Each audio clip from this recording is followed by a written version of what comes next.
You close your eyes, and something opens. A soft light finds you first. Not bright, never harsh, just the pale gold of early morning pressing gently through the dark behind your eyelids. And slowly, slowly, a world begins to take shape. You are standing at the edge of something wide and still. A river, maybe. Or something between a river and the sea. The water here can't quite decide what it is. It spreads out in shallow fingers across low, dark earth. Reeds grow tall along the edges, and they catch the light in a way that makes them glow, amber and green and silver all at once. The sky above is enormous, soft grey at the edges, warming to pale blue near the middle. A few birds move through it, unhurried, tracing long, slow arcs you could almost follow with a sleepy hand. This is Amsterdam, but not yet. Not quite. This is the land before the city, before the bridges and the canals, and the tall, narrow houses leaning gently toward each other over the water, before the bells and the boats, and the smell of bread from a bakery window. All of that is coming. But right now, you are here at the very beginning, and the beginning is quiet and soft and a little bit wild. The ground beneath you is not quite solid. You can feel that, even standing still. There is a give to it, a gentle yielding, as if the earth itself is still making up its mind. This land is peat and clay and river silt, built up slowly over thousands of years. The Amstel River moves through it, not rushing, just threading its way patiently toward the sea. It has been doing this for a very long time, long before any human hand touched it. But hands did come, eventually. They always do. Imagine the first people to stand where you are standing now, small groups, moving with the seasons. They came perhaps 10,000 years ago, following the edges of the water, reading the land the way you might read a familiar face. They knew which reeds were useful and which ground was safe to step on. They knew the smell of rain before it arrived, that green, electric sharpness in the air. They knew the sound of the river at night, a low and constant murmur, like something breathing beside them while they slept. They didn't build a city. They didn't plan to. They simply found a place where the water gave them fish, where the land gave them reeds for shelter, where the world felt, for a little while, like enough. You breathe in slowly. The air here carries something earthy and cool, the smell of wet soil and river water, and something older underneath, something you can't quite name. It's the smell of a place that has been here much longer than anyone who ever lived in it. Over centuries, the people who came to this low, wet corner of the world began to stay a little longer each time. They learned to manage the water, to dig small channels, to pile earth into mounds just high enough to keep their feet dry. These were not grand engineering feats. They were small, careful acts of attention. A hand pressing into soft ground, a foot testing the edge of a new path, a family choosing to return to the same bend in the river because it felt somehow like theirs. By the time 1,000 years had passed since those first wanderers, something was beginning to gather here. Not a city yet, not even a village in any way you might recognize, but a kind of presence, a habit of returning, a sense that this particular place, this soft and watery corner of the world, was worth coming back to. And that, perhaps, is how all cities begin. Not with a grand plan, not with a king's decree or an architect's drawing, but with someone standing at the edge of a river in the early morning light, looking out at the reeds and the water and the wide pale sky, and thinking, quietly, almost without meaning to, yes, here, this is where I want to be. You feel that thought settle in you like something warm. The water moves, the reeds whisper, and the story of Amsterdam begins to breathe. If this quiet journey through history feels like the kind of company you'd like to keep, do stay close, like and subscribe, so the next chapter finds its way gently to you. There is so much more to discover, and all of it waiting, soft and unhurried, just ahead. The sound comes first. A low, slow rhythm, wood against water. You hear it before you see anything. A steady knock and splash, drifting through the mist like something half remembered from a dream. The torch from before is still burning somewhere behind you, its light soft and orange in the grey air. But your attention moves forward now, toward the sound, toward the river. This is the Amstel. A dark, quiet river moving through flat land. And tonight, men are working on it. You can just make them out through the mist. Fishermen, mostly. Broad-shouldered men in rough wool, their hands red from the cold water, their boots sinking a little into the soft mud at the river's edge. They are not building something grand. Not yet. They are doing something much simpler. They are trying to stop the water. The river floods. It always floods. The sea pushes in from the north, and the Amstel pushes back. And in between, the land is soaked and uncertain. The people who live here, small communities, scattered along the banks, they are tired of losing their fields, tired of waking to find the water has crept closer in the night. So they build a dam. You watch them work. Heavy wooden stakes driven into the riverbed, one by one. Each strike of the mallet sends a small shudder through the water. The sound travels. It bounces off the mist and comes back quieter, softer, like an echo that has forgotten what it was echoing. The dam is not beautiful. It is practical, rough timber and packed earth. But it holds. And because it holds, something else begins to happen. Slowly, almost without anyone deciding it, people stop here. A fisherman pulls his boat up on one side of the dam. He lifts his catch over, silvery fish, still moving, smelling of cold river water and silt, and lowers it down the other side. Another man watches, then another. And soon there is a small trade happening right here, at this crossing point, at this dam on the Amstel. Amstel Dam. You say it quietly to yourself. It sounds simple. It is simple. A dam on a river. That is all it is, at first. The air smells of wet wood and fish, and the particular earthy sharpness of peat smoke drifting from somewhere nearby. Someone has lit a small fire on the bank, not for warmth exactly, though the night is cold enough that you can see your breath, but for light, for company. Fire does that. It makes a place feel less temporary. You move a little closer to it. The ground beneath your feet is soft, giving slightly with each step. This land does not feel solid. It feels borrowed, like the earth is only tolerating your presence for now, and the water is always waiting just below, patient and unhurried. But the people here, they are patient too. They have learned to be. You watch an older man crouch at the edge of the dam and press his hand flat against the timber, feeling for movement, feeling for weakness. His face is calm, concentrated. He has done this before. He will do it again tomorrow, and the day after that. This is how a city begins. Not with a grand plan, not with a king's decree or an architect's drawing. It begins with someone pressing their hand against wet wood in the dark, making sure it holds. The fire crackles. A fish jumps somewhere out in the black water.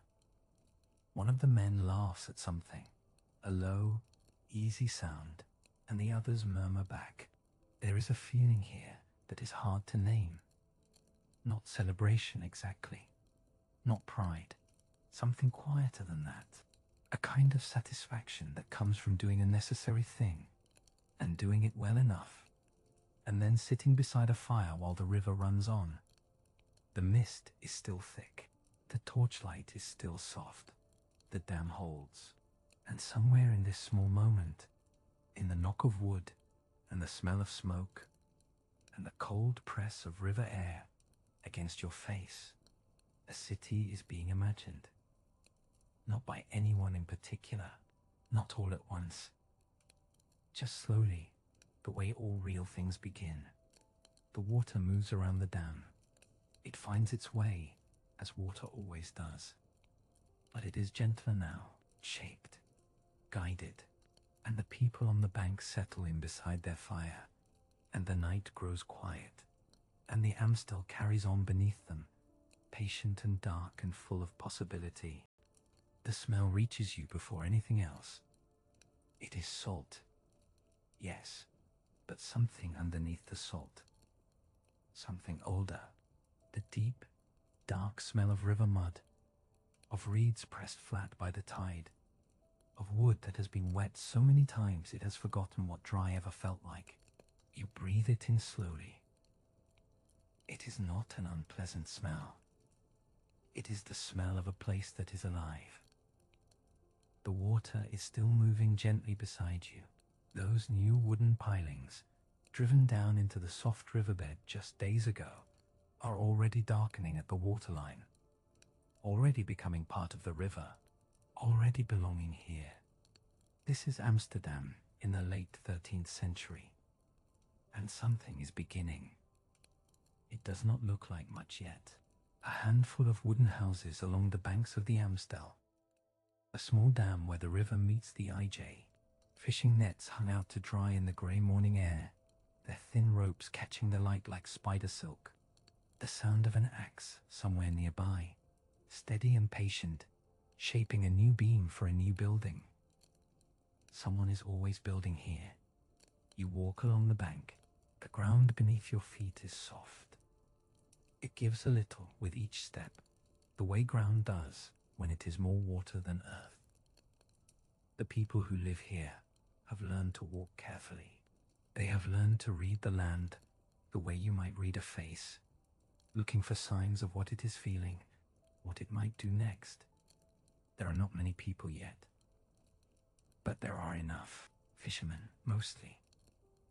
Men who know the difference between a herring and a sprat at a glance, who can gut a fish in the time it takes you to blink.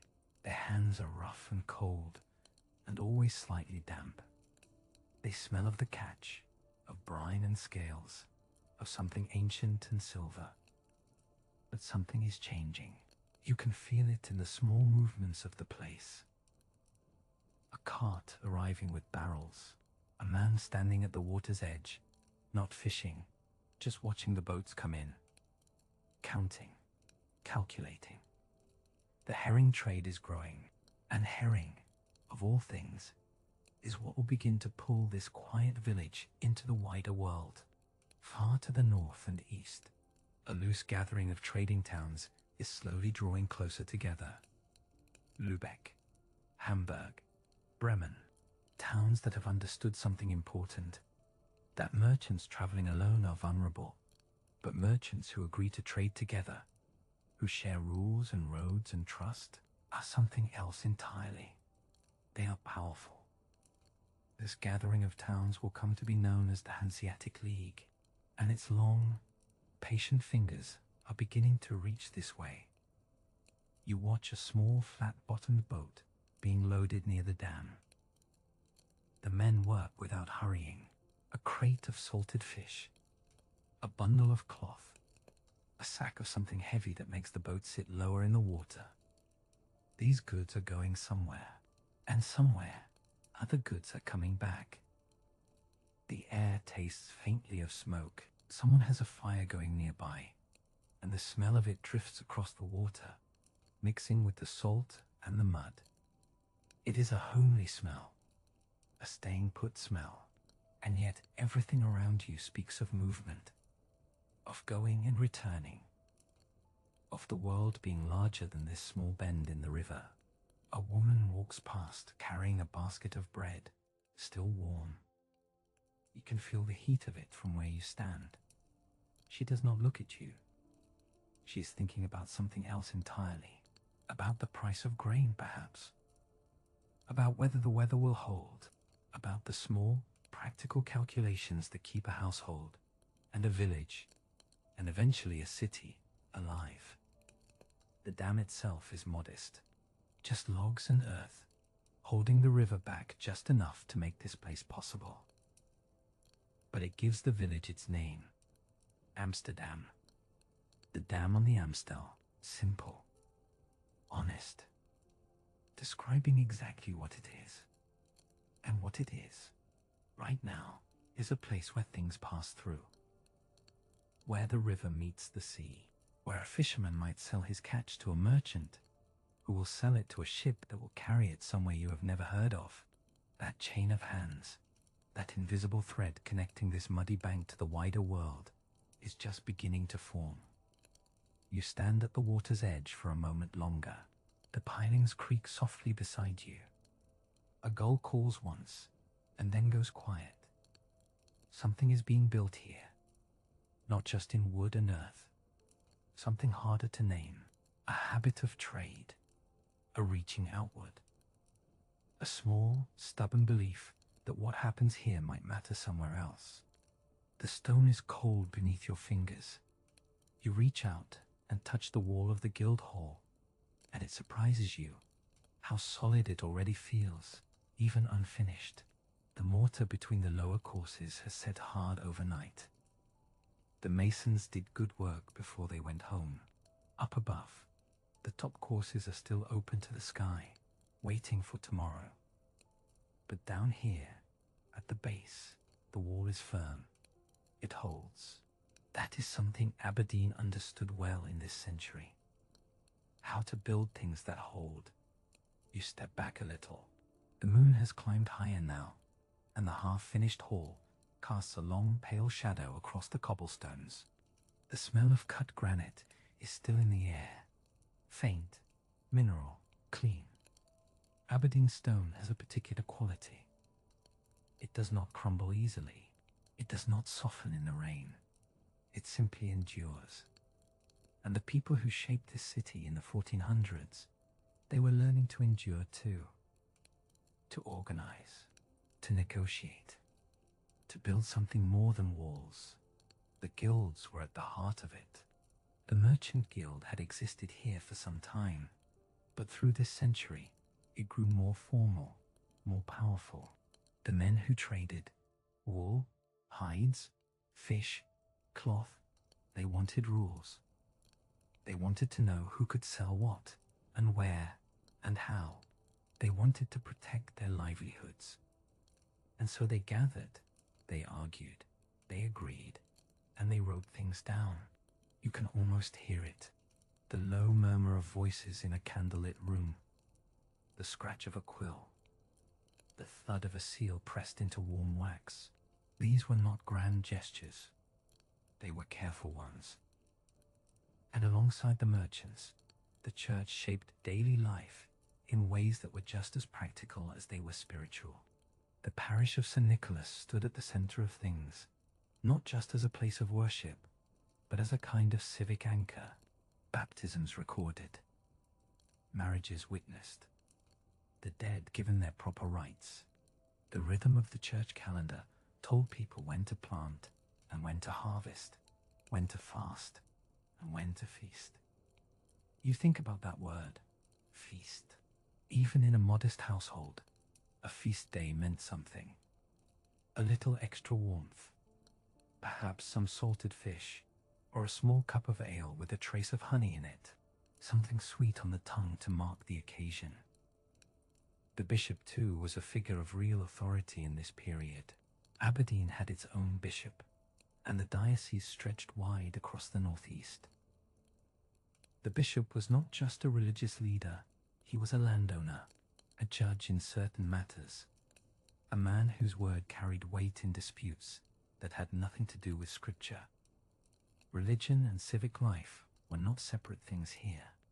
They were woven together, thread by thread, and the town itself was growing. Not quickly by later standards, but steadily. More houses, more people, more boats in the harbor.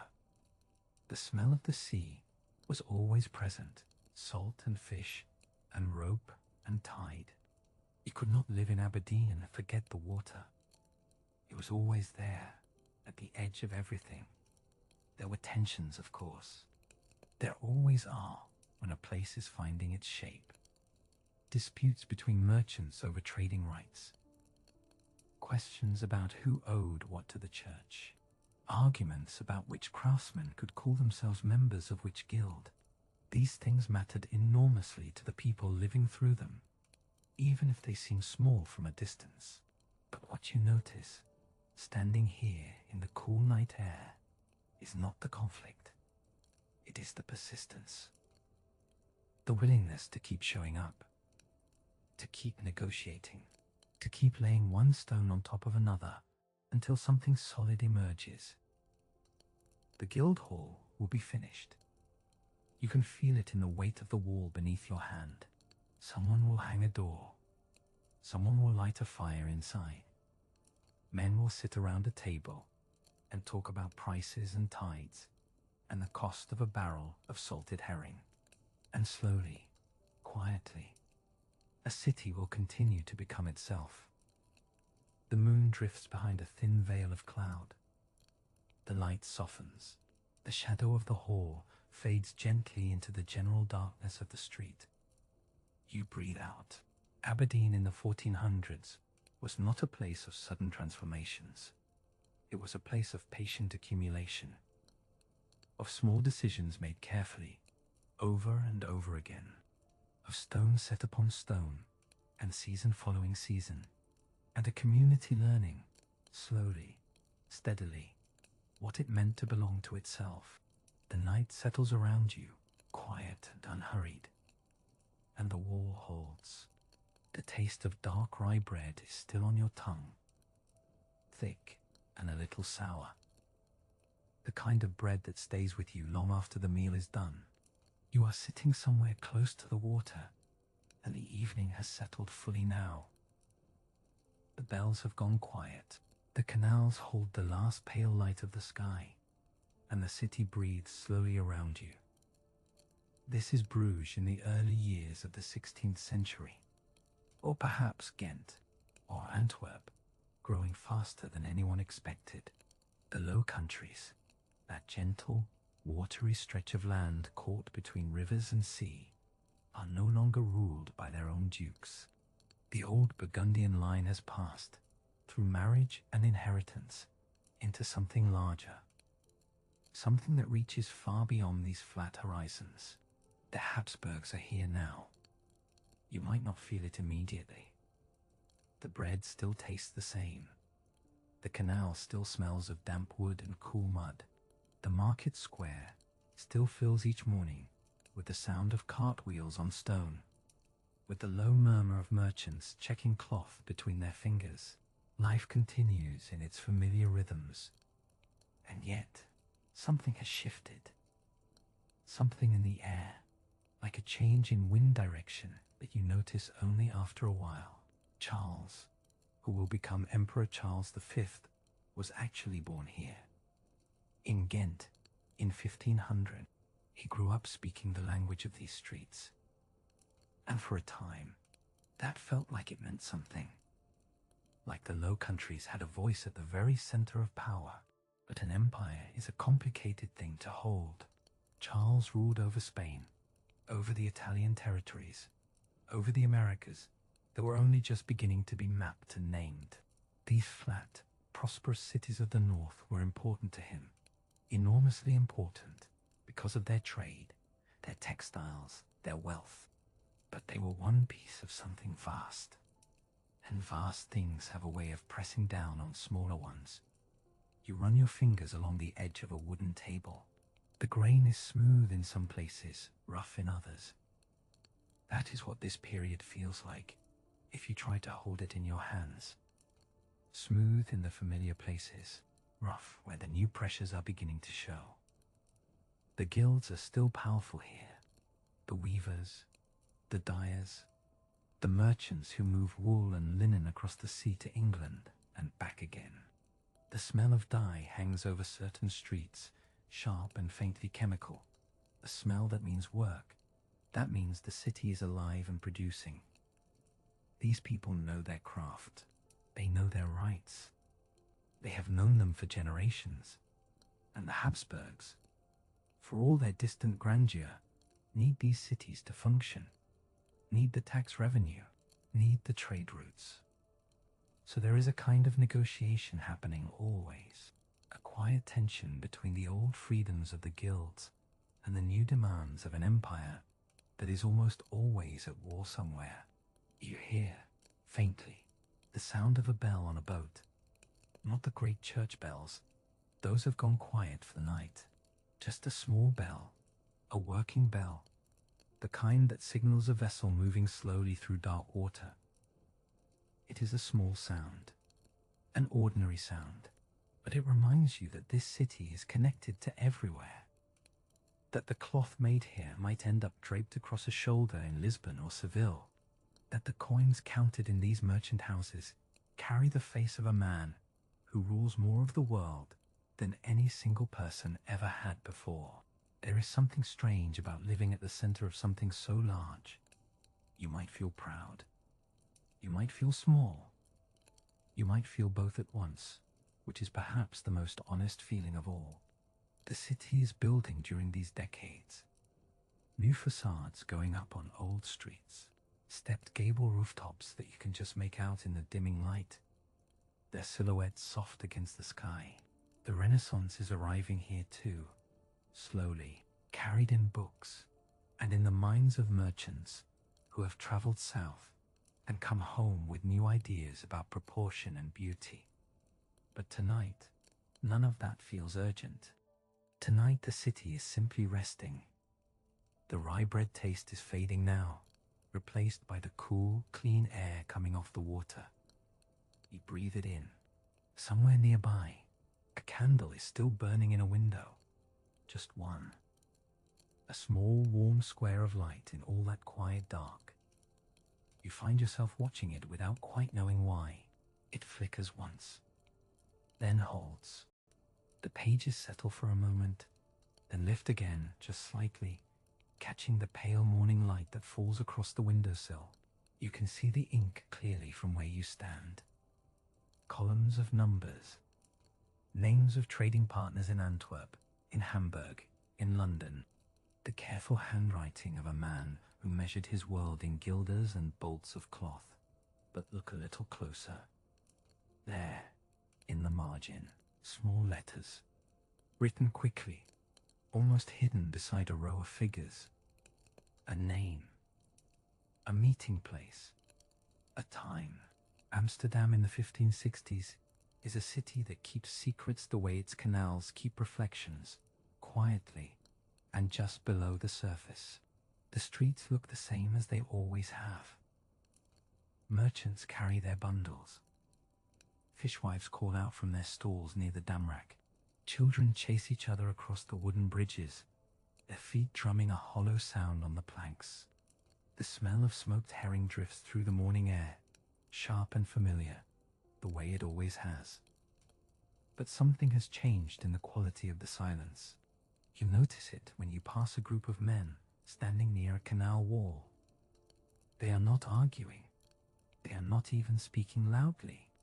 They are leaning close together, voices low, and when you walk by, they pause. They watch you pass. Then they continue. This is what tension feels like before it has a name. Quiet, careful, held in the chest. The Reformation has been moving through the Low Countries for decades now, like a slow tide coming in. Martin Luther's ideas crossed the Rhine long ago. Then came Calvin's writings, passed hand to hand, read in back rooms by candlelight. The words asked difficult questions about the church, about authority, about who stood between a person and God.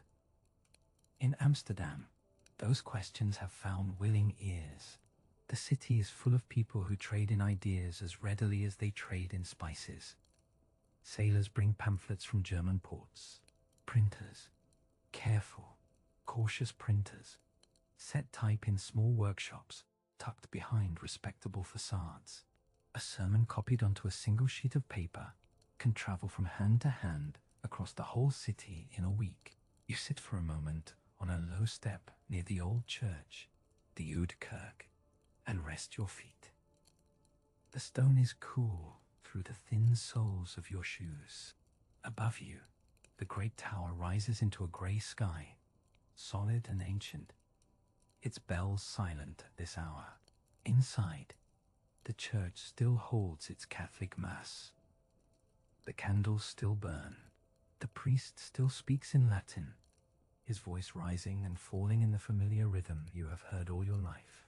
But outside, in the fields just beyond the city walls, other gatherings have begun. They are called Hagenpreken, hedge sermons.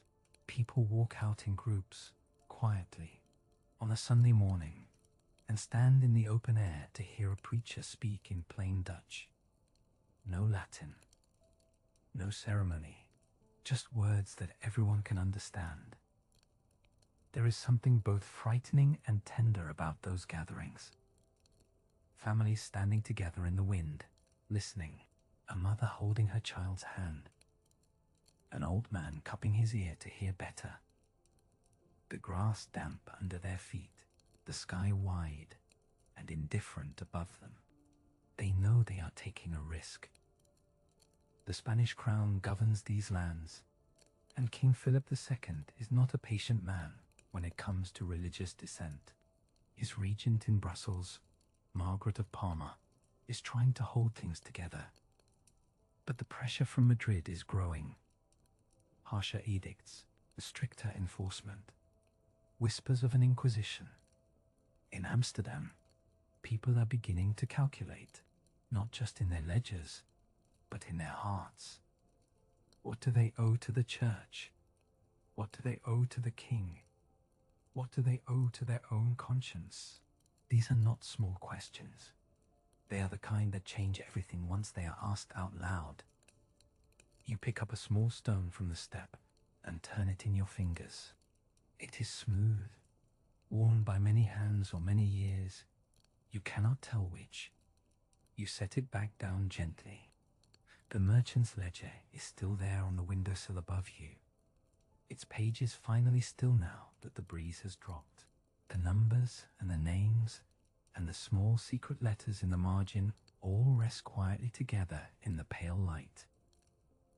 A city is always more than what it shows you. Amsterdam knows this better than most. It has learned to hold two things at once, the ordinary and the urgent, and to keep both hidden behind a calm and steady face. The morning moves on. The bells will ring soon. The smoke is still there, somewhere behind you. You can almost feel it, that faint, acrid trace at the back of your throat, the ghost of a fire that has already burned down to embers somewhere across the water. But now your attention is pulled somewhere else entirely, because the city is making a different kind of sound tonight. It is not a loud sound. That is what strikes you first. It is almost quiet, in fact. But it is the kind of quiet that hums with something underneath it. Footsteps on cobblestone, careful, deliberate. The low murmur of voices passing close to walls. A door opening, and then closing again, very softly. Amsterdam in the year 1578 is a city holding its breath. And you can hear exactly that, the held breath of a place on the edge of becoming something new. For decades, this city has lived under the weight of Spanish rule. The Duke of Alba came through the Low Countries not so long ago, and his name alone was enough to make people lower their eyes and speak in whispers. Taxes pressed down hard. The Council of Troubles, people called it the Council of Blood, and not without reason, had made examples of men who resisted. The fear was real. You could feel it in the way people moved through the streets, always a little faster than they needed to, always a little more careful. But something has shifted.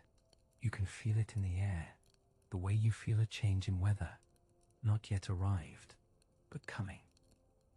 The city has been quietly filling with people of a different kind, Calvinist merchants, Protestant craftsmen, men and women who fled other cities and carried their faith with them, like something folded carefully into a coat pocket.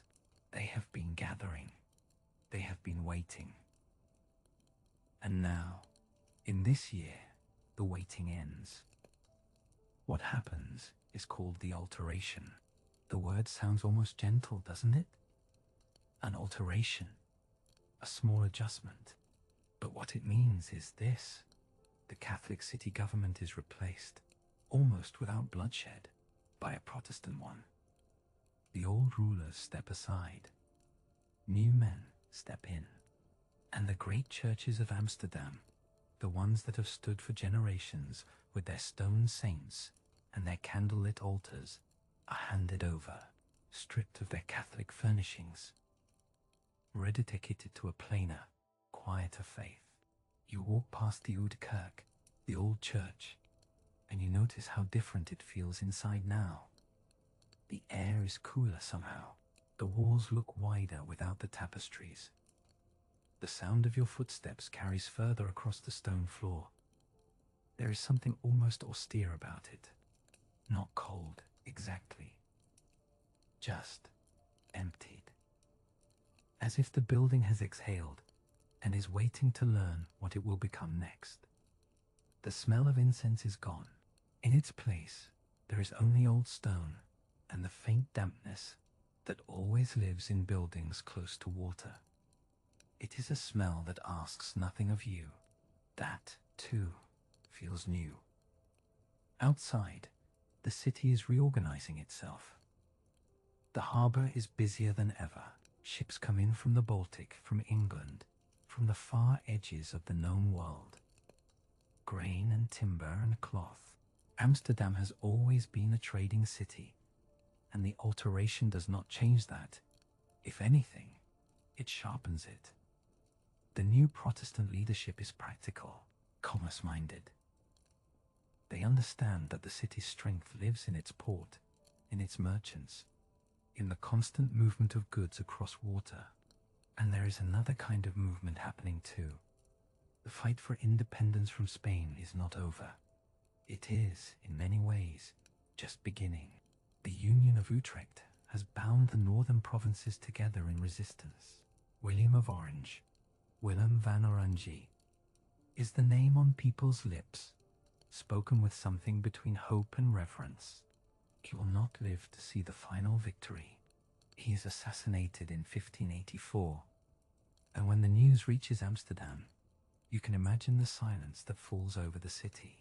The particular silence of grief, mixed with fear, mixed with resolve. But the city does not stop. It never quite stops. The harbor keeps moving. The merchants keep trading. The new church keeps its plain, quiet services. And somewhere in all of this, in the stripped altars, and the loaded ships, and the whispered prayers, a city is deciding what it wants to be. You stand at the edge of the IJ as evening comes in. The water is dark and still. A single lantern bobs on a boat somewhere out in the middle, and you feel it. That particular sensation of standing at the beginning of something, not yet knowing how large it will grow. The smell reaches you before anything else. It is sharp and strange. A mixture of gunpowder still drifting on the morning air, and underneath it, something sweeter, spice, clove maybe, or nutmeg. It is hard to say exactly, but it is there, caught in the cold Dutch breeze coming off the water, and it does not belong to this place. It belongs to somewhere very far away. That is the thing about Amsterdam in these early years of the 1600s. The city smells of elsewhere.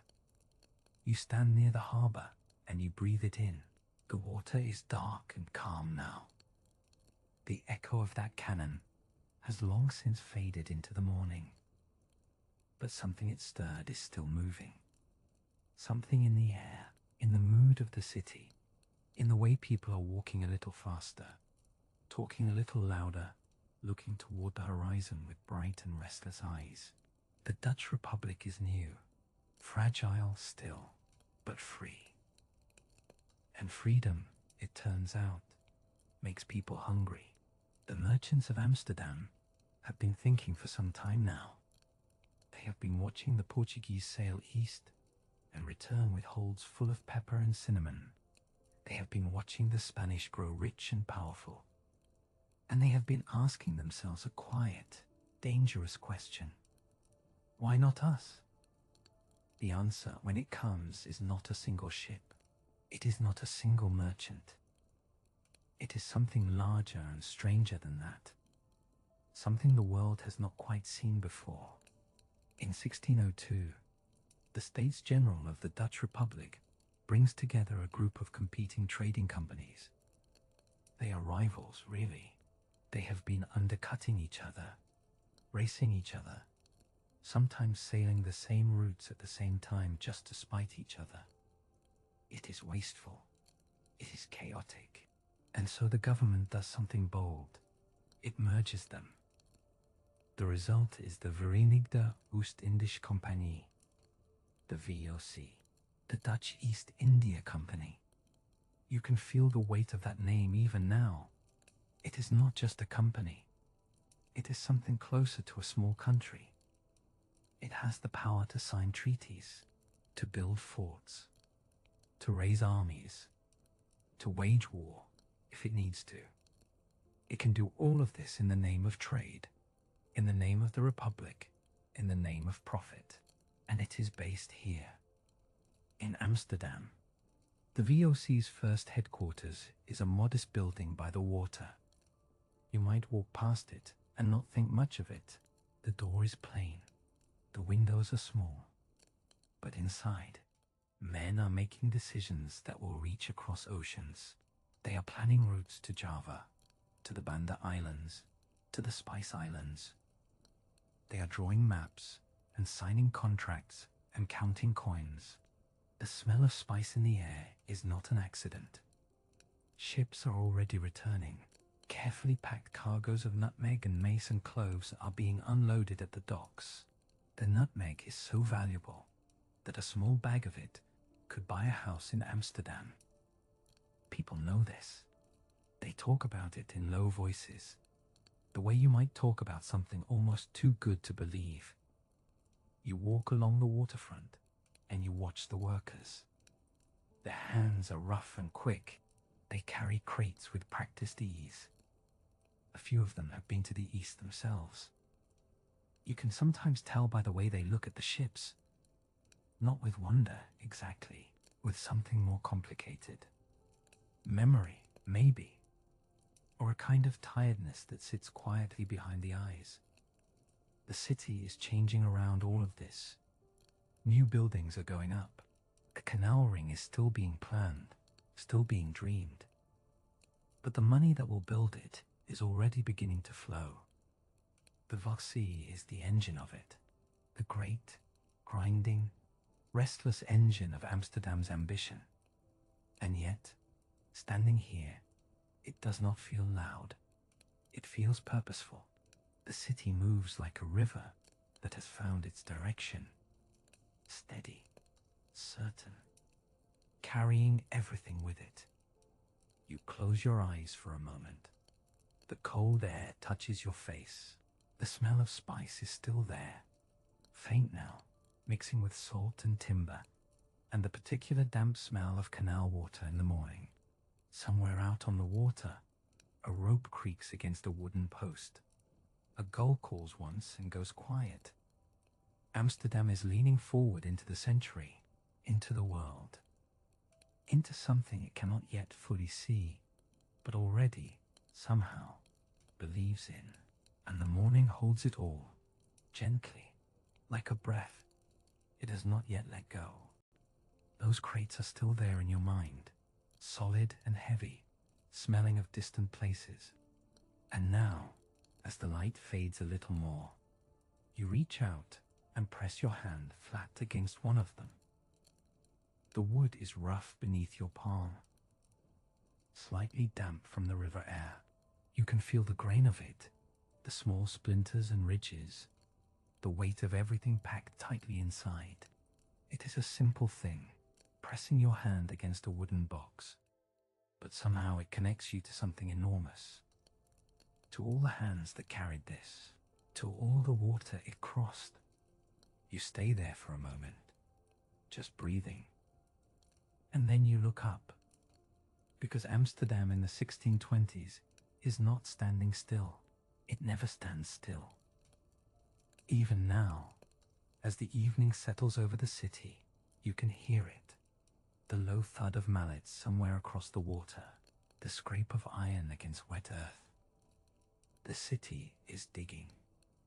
It is always digging. This is the beginning of something extraordinary, something that will take decades to complete. The city fathers, the regents and merchants who run this place, have decided that Amsterdam must grow. Not just a little. Not just a few new streets pressed against the edges of the old ones. They want to reshape the whole city, to wrap it in a great arc of new canals, one after another, curving outward from the center like rings around a stone dropped in still water. They call it the Grachtengordel, the canal belt.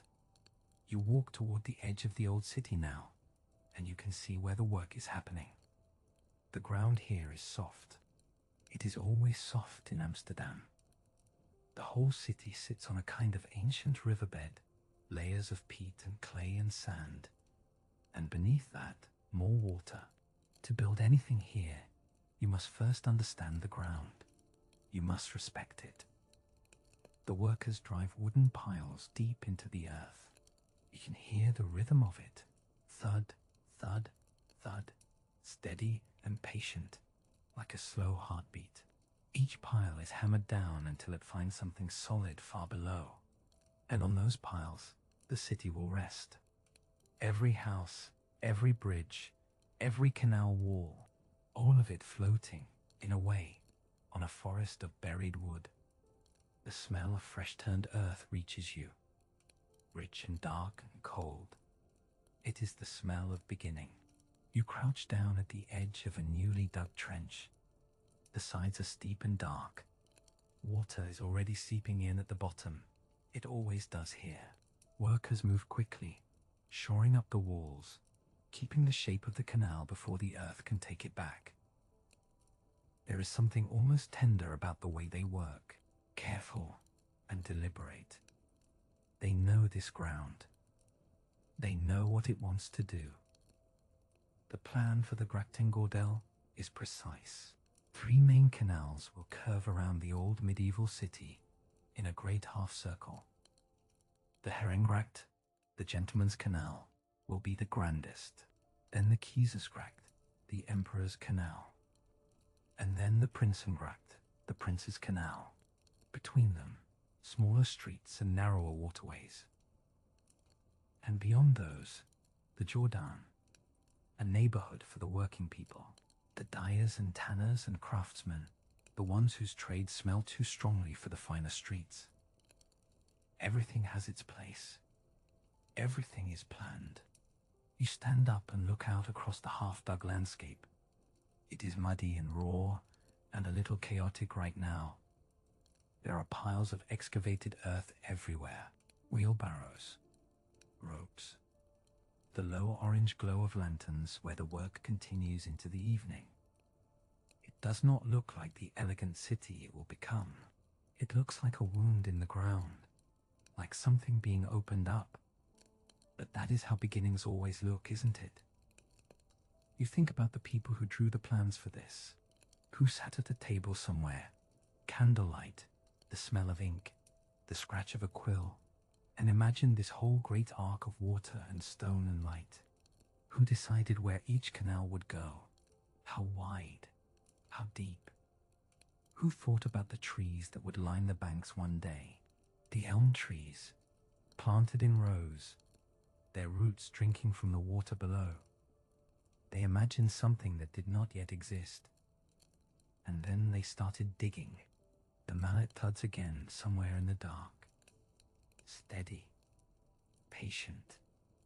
You listen to it for a while, and something in you grows very quiet. The taste of warm bread is in your mouth.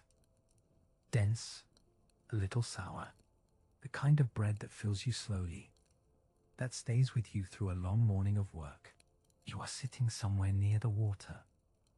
The canal is just a few steps away.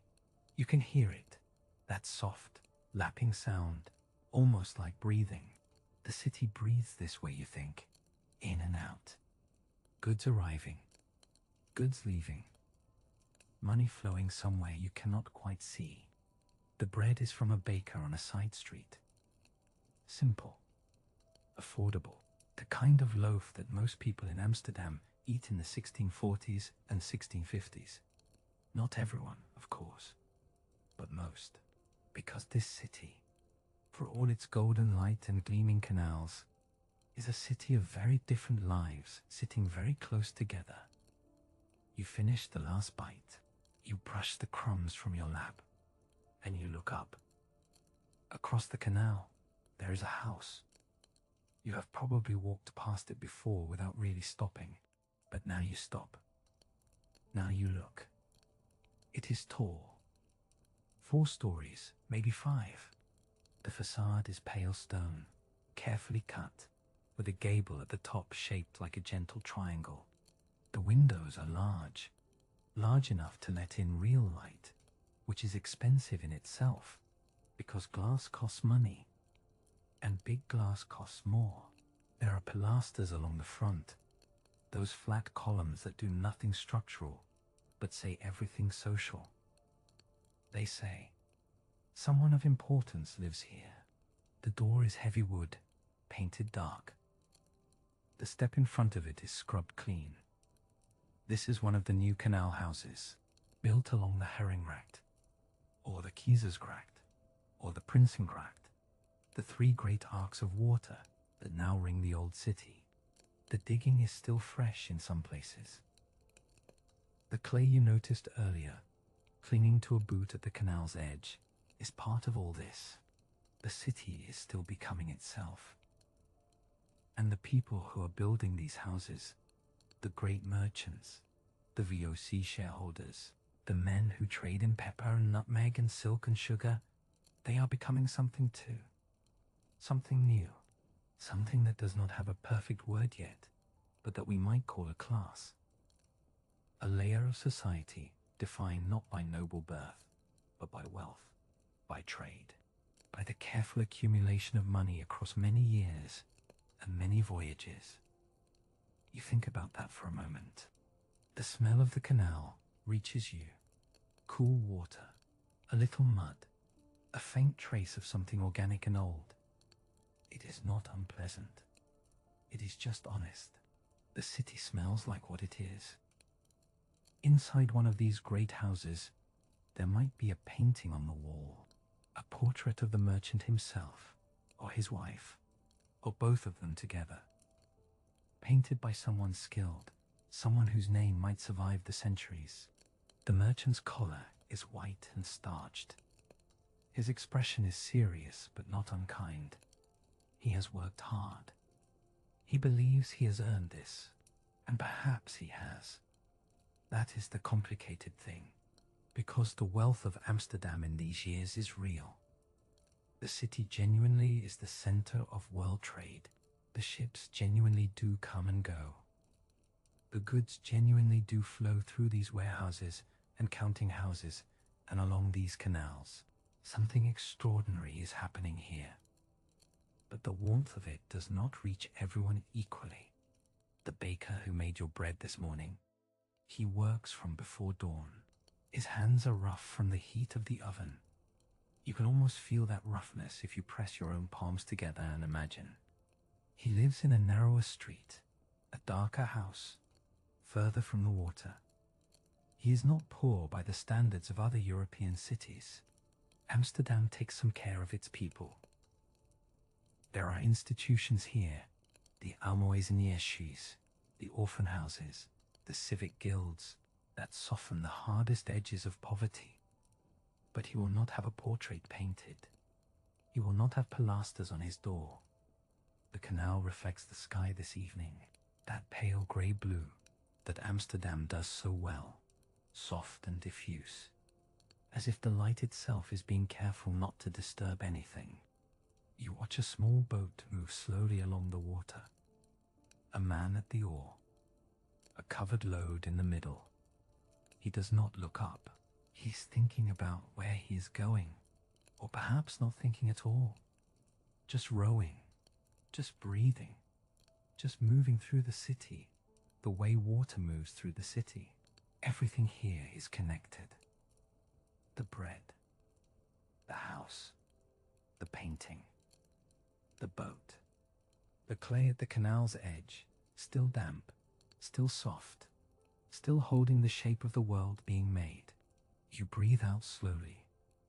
The city settles around you, quiet and unequal and alive. The light is still there, just behind your eyes. That warm amber glow from the goblet, the way it held the sun for one last moment before the evening came. You carry it with you now, stepping out into the streets of Amsterdam, and you notice, you really notice, how much light there is in this city. Not just from the sky, from the windows, from the canals, from the paintings. Yes, the paintings. They are everywhere in Amsterdam in these years, the 1660s and 60s and 1670s. Not just in grand halls or churches, in homes, in the back rooms of shops, hanging above a baker's table, or propped against the wall of a carpenter's workshop. Small paintings mostly, intimate ones. A woman reading a letter by a window. A bowl of lemons on a cloth. A man in a dark coat, his eyes catching some invisible light from somewhere, just outside the frame. You stop in front of one. You don't need to be wealthy to own a painting here. That is something Amsterdam has done that almost no other city in the world has managed. Art has come down from the palace walls. It lives with ordinary people now. You can smell the linseed oil if you pass close enough to a painter's studio. It is a thin, slightly sharp smell, almost medicinal, but with something warm underneath it. The smell of something being made, something being preserved. The city's painters work in small rooms mostly, north-facing windows to catch the steadiest light. You imagine the quiet in those rooms, the scratch of a brush, the soft knock of a palette knife. Outside, the canal traffic moves and calls and splashes. Inside, time slows down. Rembrandt van Rijn is still here in his years, though his great fame has dimmed somewhat. He is older now, in his 50s, living quietly in the Jordan district after years of financial trouble. His house on the Brestraat, the one he loved so much, filled with curiosities and costumes and drawings. That house is gone from him now. Sold. But his brush is not still. He keeps painting. Self-portraits mostly. Face after face after face, each one more honest than the last. He does not flatter himself. He does not hide the years. He looks at his own face the way you might look at an old map, with curiosity, with a kind of tenderness for all the roads already traveled. You think about what it means to paint yourself that way, to sit in the quiet and look and not look away. The civic art of Amsterdam is something else again. The great group portraits, the militia companies, the guild leaders, the surgeons, these hang in the public buildings of the city. You can walk into the town hall, still gleaming and new on the Dam Square, and feel the weight of all that painted ambition. Men in black coats and white collars, looking out at you with calm authority. The city watching itself. the city approving of itself, but you find yourself drawn back to the smaller things. A painting in a merchant's hallway, barely larger than a book. A canal scene at dusk, the water painted in thin grey-green strokes that somehow feel exactly like water feels when you trail your fingers through it. Cool, slightly resistant, alive. You reach out almost. You stop yourself. There is a softness to the light in Dutch paintings that people will talk about for centuries. Painters here have learned to catch it. That particular northern light that comes in low and sideways, that makes shadows gentle rather than harsh. It is the light of a city built on water, where the sky is reflected back up from below, doubling itself, softening everything it touches. You feel it on your face now, standing near a canal in the late afternoon. The air is cool against your cheek. There is the faint smell of bread from somewhere nearby, and the distant sound of a church bell, counting out the hour in slow, unhurried strokes. Amsterdam in these years is a city that has learned to look at itself. Not with vanity, exactly. With attention. With care. The way a painter looks at a subject, slowly, quietly, trying to understand what the light is doing, and why it matters. You stand still for a moment. The canal shimmers. Somewhere in a small room not far from here, a brush is moving across a canvas, and something is being made that will last much longer than the hand that made it. You wonder what it is. The sound reaches you before anything else. A low, rolling creak, wood against wood, rope pulling taut, the whole harbor breathing in and out like something alive. You are standing near the water's edge in Amsterdam, and the city is humming. Not loudly, not frantically, just steadily, the way a well-made clock hums when everything inside it is turning exactly as it should. It is the last years of the 17th century, and Amsterdam is, in this moment, perhaps the most connected place on earth. Ships come and go with a kind of quiet confidence. You watch one now, easing into its berth along the IJ. Its hull is dark with tar and salt. Its sails are folded and tired, but the men unloading it move with purpose, carrying crates down the gangplank, their boots loud on the wet wood. You can smell it from where you stand, pepper mostly, sharp and dry. Underneath that, something sweeter. Cloves, maybe. Cinnamon. Scents that have traveled thousands of miles to arrive here, in this grey northern city, on this ordinary morning. The VOC, the Dutch East India Company, is at the height of its power. Its ships connect Amsterdam to Batavia, to Ceylon, to the coast of Japan. It is not just a trading company. It is almost a world of its own. It has its own laws, its own soldiers, its own currency. And its wealth flows back here, into these canals, into these counting houses, into the pockets of merchants who never leave the city, but somehow touch every corner of the globe. You walk away from the water and into the streets. The canal houses rise on either side of you, their stepped gable tops like a row of polite bows. The brickwork is dark red and slightly damp. You run your fingers along a wall as you pass, cool, rough, solid. These buildings are not just homes. They are statements. They say, we are here, we are prosperous, and we intend to stay. Inside one of these houses, if you could look through the tall windows, you might see a merchant at his desk. Papers spread before him, a quill moving slowly. Numbers, always numbers. The trade in spices, in textiles, in sugar. And somewhere in those numbers, perhaps, a line for tulip bulbs. Though the great tulip mania is already a memory now, a cautionary tale told over dinner, half embarrassing, half amusing. People still grow tulips, of course, You can see them in the garden plots along the quieter canals, small flames of red and yellow and white, nodding in the autumn chill. The city has learned something from that strange fever. It has learned that value is a story people agree to tell together. And when they stop agreeing, the story ends. But the spice trade is different.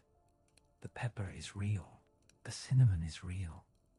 The hunger for them, in kitchens across Europe, is real. And so the ships keep coming. You find a bench near a small bridge and sit for a moment. A woman passes with a basket of bread. The smell of it is warm and close, almost startling after all that salt and spice. A child runs past, laughing at something you cannot see. Two men stand nearby, talking quietly, their voices low and even. The way people talk when they are discussing money. The light is soft today. Pale and even, the kind of light that makes everything look considered. A painter would love this light, and you think, briefly, of that unfinished canvas, the one leaning against a studio wall somewhere in this city, waiting for the right moment, the right hand, the right decision about what belongs in the empty space. Maybe that is Amsterdam right now. Not quite finished, still deciding what it wants to be. It has wealth, yes. It has reach and ambition, and a harbor full of the world's goods. But there is something underneath all of it, a quietness, a searching quality, as if the city knows that all of this, the ships, the spices, the counting houses, is not quite the whole story. The water in the canal moves slowly past you. A leaf floats on the surface, turning gently. The sounds of the harbor drift over the rooftops, that steady creak and pull. You breathe in pepper and bread and cold air, and you let the city settle around you like a coat that fits almost perfectly, warm enough, familiar enough, and still, just slightly, full of questions. There is a smell in the air tonight that you have not noticed before. Or perhaps you have noticed it, but only now does it settle into meaning.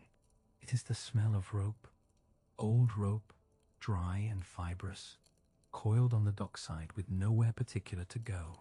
Not the sharp, salt-soaked rope of a ship about to leave. Just rope, waiting, a little forgotten. You are still near the harbor. The bells from the last part of the evening have faded now, soft as they were, and the sails that caught the last of the light have long since dissolved into the dark water beyond the mouth of the port. Amsterdam breathes quietly around you. The lanterns along the quay burn low. The reflections they make in the canal water are small and still. It is the early part of the 18th century, and something has shifted. You might not feel it all at once. It is not a sudden thing. It is more like the way a room feels different after a fire has burned down. Still warm, still familiar. But the bright heat is gone. The coals are there. The glow is there. But the room is cooling, slowly, in the way that rooms do when no one adds more wood. Amsterdam is still a great city. You should know that. The houses along the Herringgracht are still tall and proud, their stepped gables rising against the grey morning sky. The market's still open.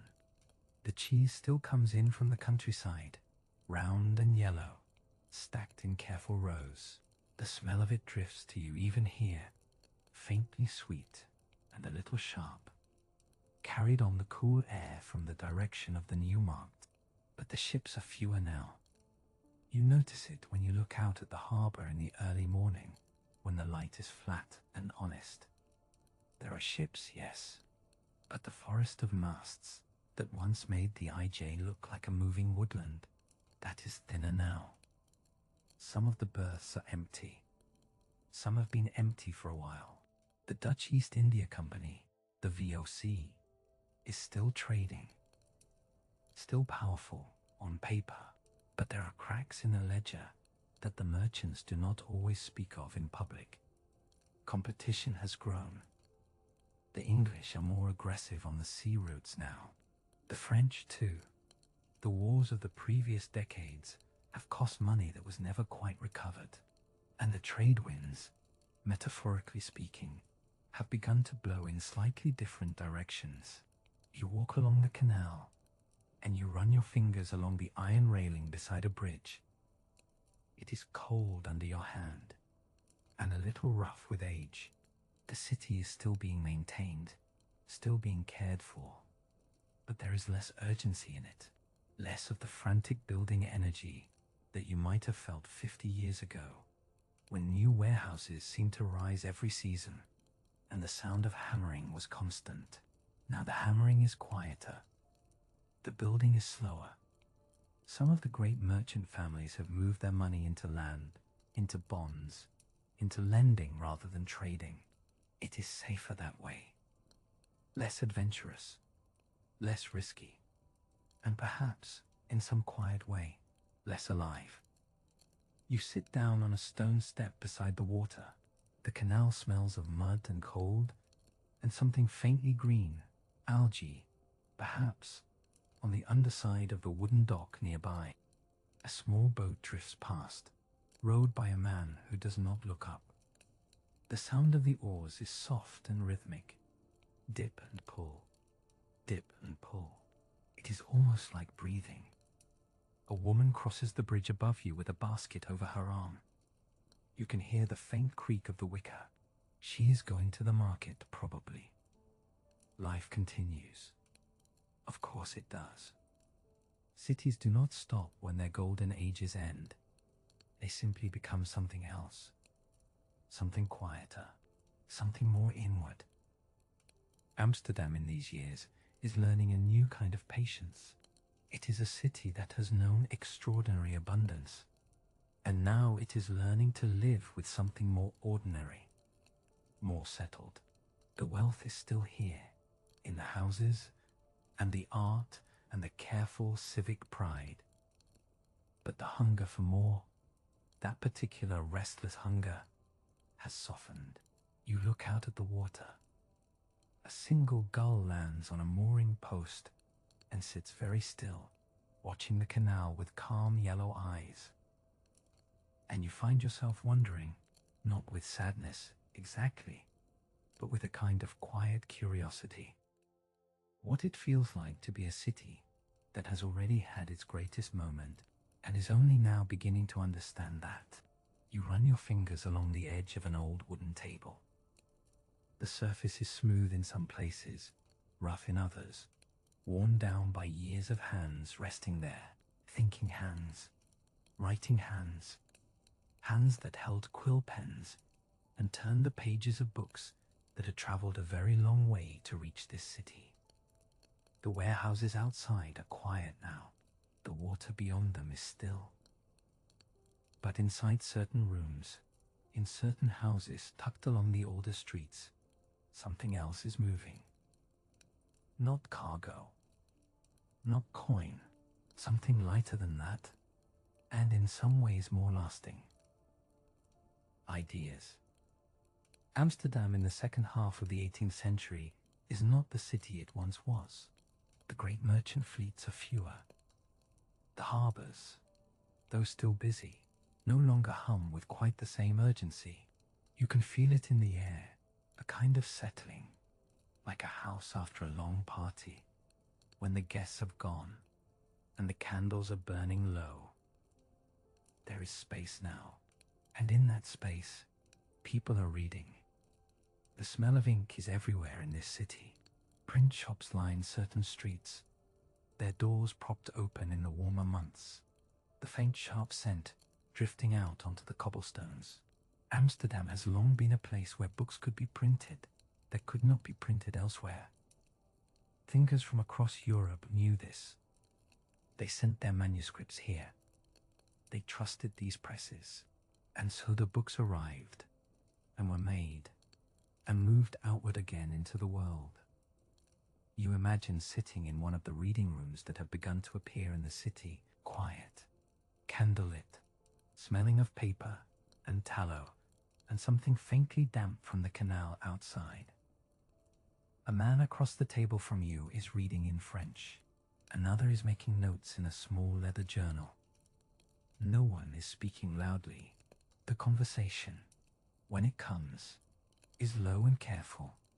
The way conversation gets when the ideas feel important and the night feels long. The Dutch have always had a particular relationship with tolerance. It was never perfect. No city's tolerance ever is. But Amsterdam had, for a long time, been a place where different kinds of people could live and think and worship in ways that were not always possible elsewhere. That tradition runs deep here. You can feel it in the way the city is laid out, in the way different communities have settled beside each other along the same canals for generations. Now that tradition is being tested and stretched by new questions. Questions about reason, about the rights of people, about what governments owe to those they govern. These are not comfortable questions, but they are being asked. In those candlelit rooms, over cups of coffee that have gone slightly cold. Coffee. You can taste it, bitter and dark, the kind that keeps you awake longer than you intended. The coffee house culture that had taken root earlier in the century is still very much alive. People gather. People argue, gently, carefully. Someone quotes something they read. Someone else disagrees. The candle flickers in the draft from the door. Outside, the shadows of the empty warehouses stretch long across the water. But inside, there is warmth. The city is changing in ways that are hard to see all at once. The old certainties of trade and empire are loosening their grip. What replaces them is not yet clear. But there is something in the air, a kind of restless hopefulness, a feeling that the world might be arranged differently, might be thought about differently, if only enough people sat down together and thought carefully enough. You close your eyes for a moment. The table is solid beneath your hands. The room is warm. Somewhere outside, a boat moves slowly along the canal, its hull making a soft sound against the water. Amsterdam has always been good at surviving.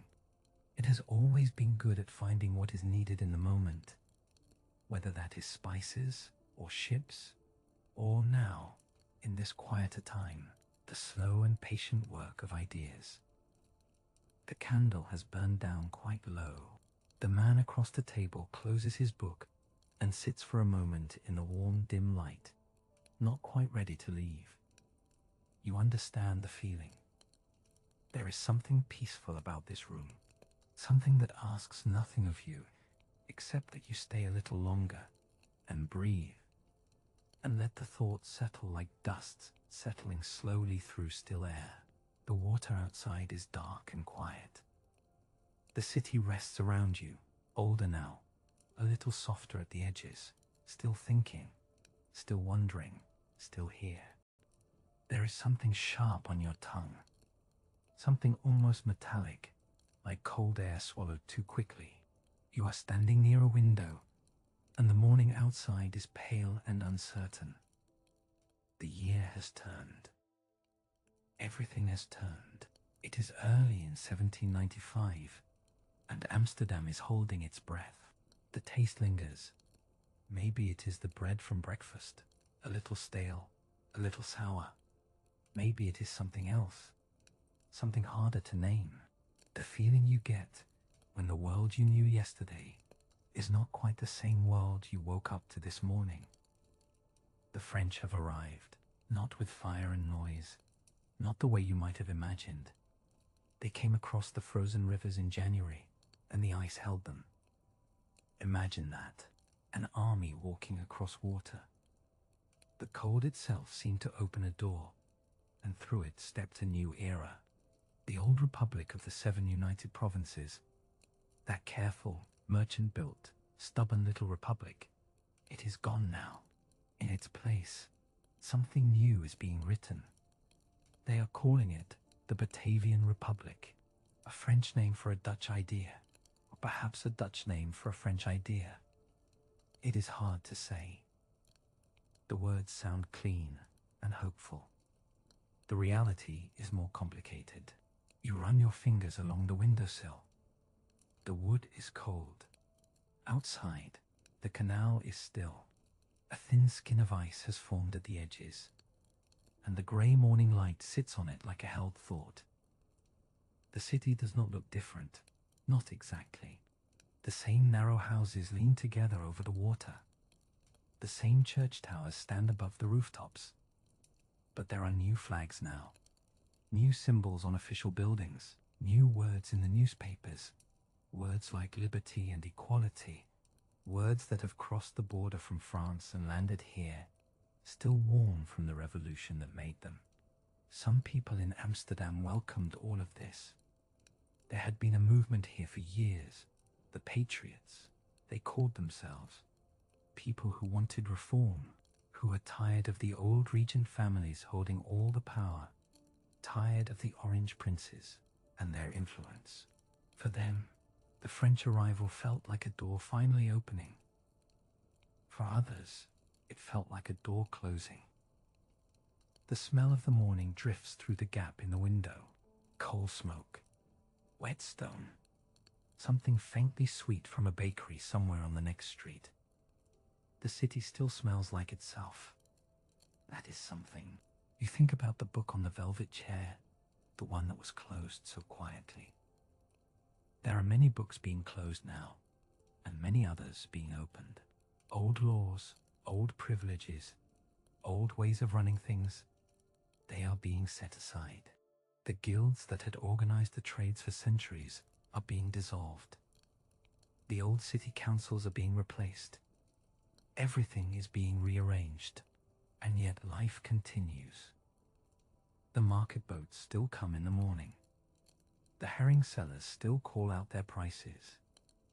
Children still run along the bridges. The canal water still moves slowly, carrying its reflections. In 1806, something changes again. Napoleon, who by now has remade most of Europe in his image, decides that a republic is not enough. He wants a kingdom. He places his brother Louis on the throne of what is now called the Kingdom of Holland. Amsterdam becomes a royal capital. Louis Napoleon, that is what he is called here, turns out to be a strange and rather touching figure. He tries to learn Dutch. He genuinely seems to care about the people he is ruling. He moves into the Grand Town Hall on Dam Square, that enormous building of golden sandstone that the city built in the 17th century as a monument to its own confidence. Now it is a palace. You can almost hear the echo of footsteps in those high marble halls, the smell of candle wax, the soft sound of French being spoken in rooms where Dutch merchants once argued over trade routes. It is a strange time. Not cruel, not exactly, but strange. The city is itself, and not itself. It belongs to Amsterdam, and to something larger, something that stretches all the way to Paris. You breathe in the morning air again, that faint sweetness from the bakery, that cold sharpness underneath. The Batavian dawn is quiet. It does not announce itself loudly. It simply arrives, the way mornings do, and finds you standing at the window, watching the ice at the edges of the canal, wondering what the day will bring. And somewhere in the city, a new page is being turned. The tricolour flags hang still now. The wind has stopped, and the colours, blue, white, red, rest against their poles like something tired. You watch them from a narrow doorway, the stone cool against your shoulder. There is a strange quiet in the street, not the quiet of fear, more like the quiet of a city catching its breath. Paris is changing again. It has changed so many times. You almost expect it now. The way the light shifts in the morning, the way the cobblestones look different, depending on who is walking on them. But this change feels slower, more careful, like someone rearranging furniture in a room they are not quite sure they own. The Bourbon kings are back. Louis XVIII sits on the throne now, and then after him, Charles X. The white flag of the royalists has replaced the tricolour in many official places. But the tricolour has not disappeared entirely. You can still see it here and there, tucked away, remembered. People fold it quietly into memory, the way you fold a letter you are not ready to throw away. You step out into the morning. The air is cool and carries the faint smell of bread from somewhere nearby. A bakery just opening. The warm yeasty scent drifts towards you, and you breathe it in slowly. Some things do not change with kings or constitutions. Bread in the morning, the sound of a cart on stone, a dog sleeping in a patch of early sun. Paris in these years is not entirely at rest, but it is trying to be. The government is attempting something careful. A constitutional charter. A balance, they say, between the old world and the new. The king has power, but so does a parliament. There are limits now, at least on paper. You hear people in the cafes talking about it in low voices. Some are hopeful. Some are skeptical. Most are simply tired. You walk along the Seine. The river is grey-green this morning, moving slowly. A fisherman sits on the bank, his line in the water, his hat pulled low. He does not look up. The city hums softly around him. These are years of rebuilding. Not just of buildings, though there is that too. Streets are being repaved. New gas lamps are beginning to appear in some of the wider boulevards. At night, when they are lit, they cast a pale golden glow that feels almost dreamlike. You stand beneath one and look up at the small flame behind the glass. It flickers gently. The city is learning a new kind of light. There is also a quieter kind of rebuilding happening. In the schools, in the newspapers, in the way people talk about the past. The revolution happened. Napoleon happened. And now here you are, in a city that has lived through so much, trying to decide what to keep and what to let go. It is not a simple thing. You can feel it in conversations that trail off, in the way someone will start a sentence and then stop, choosing a different word.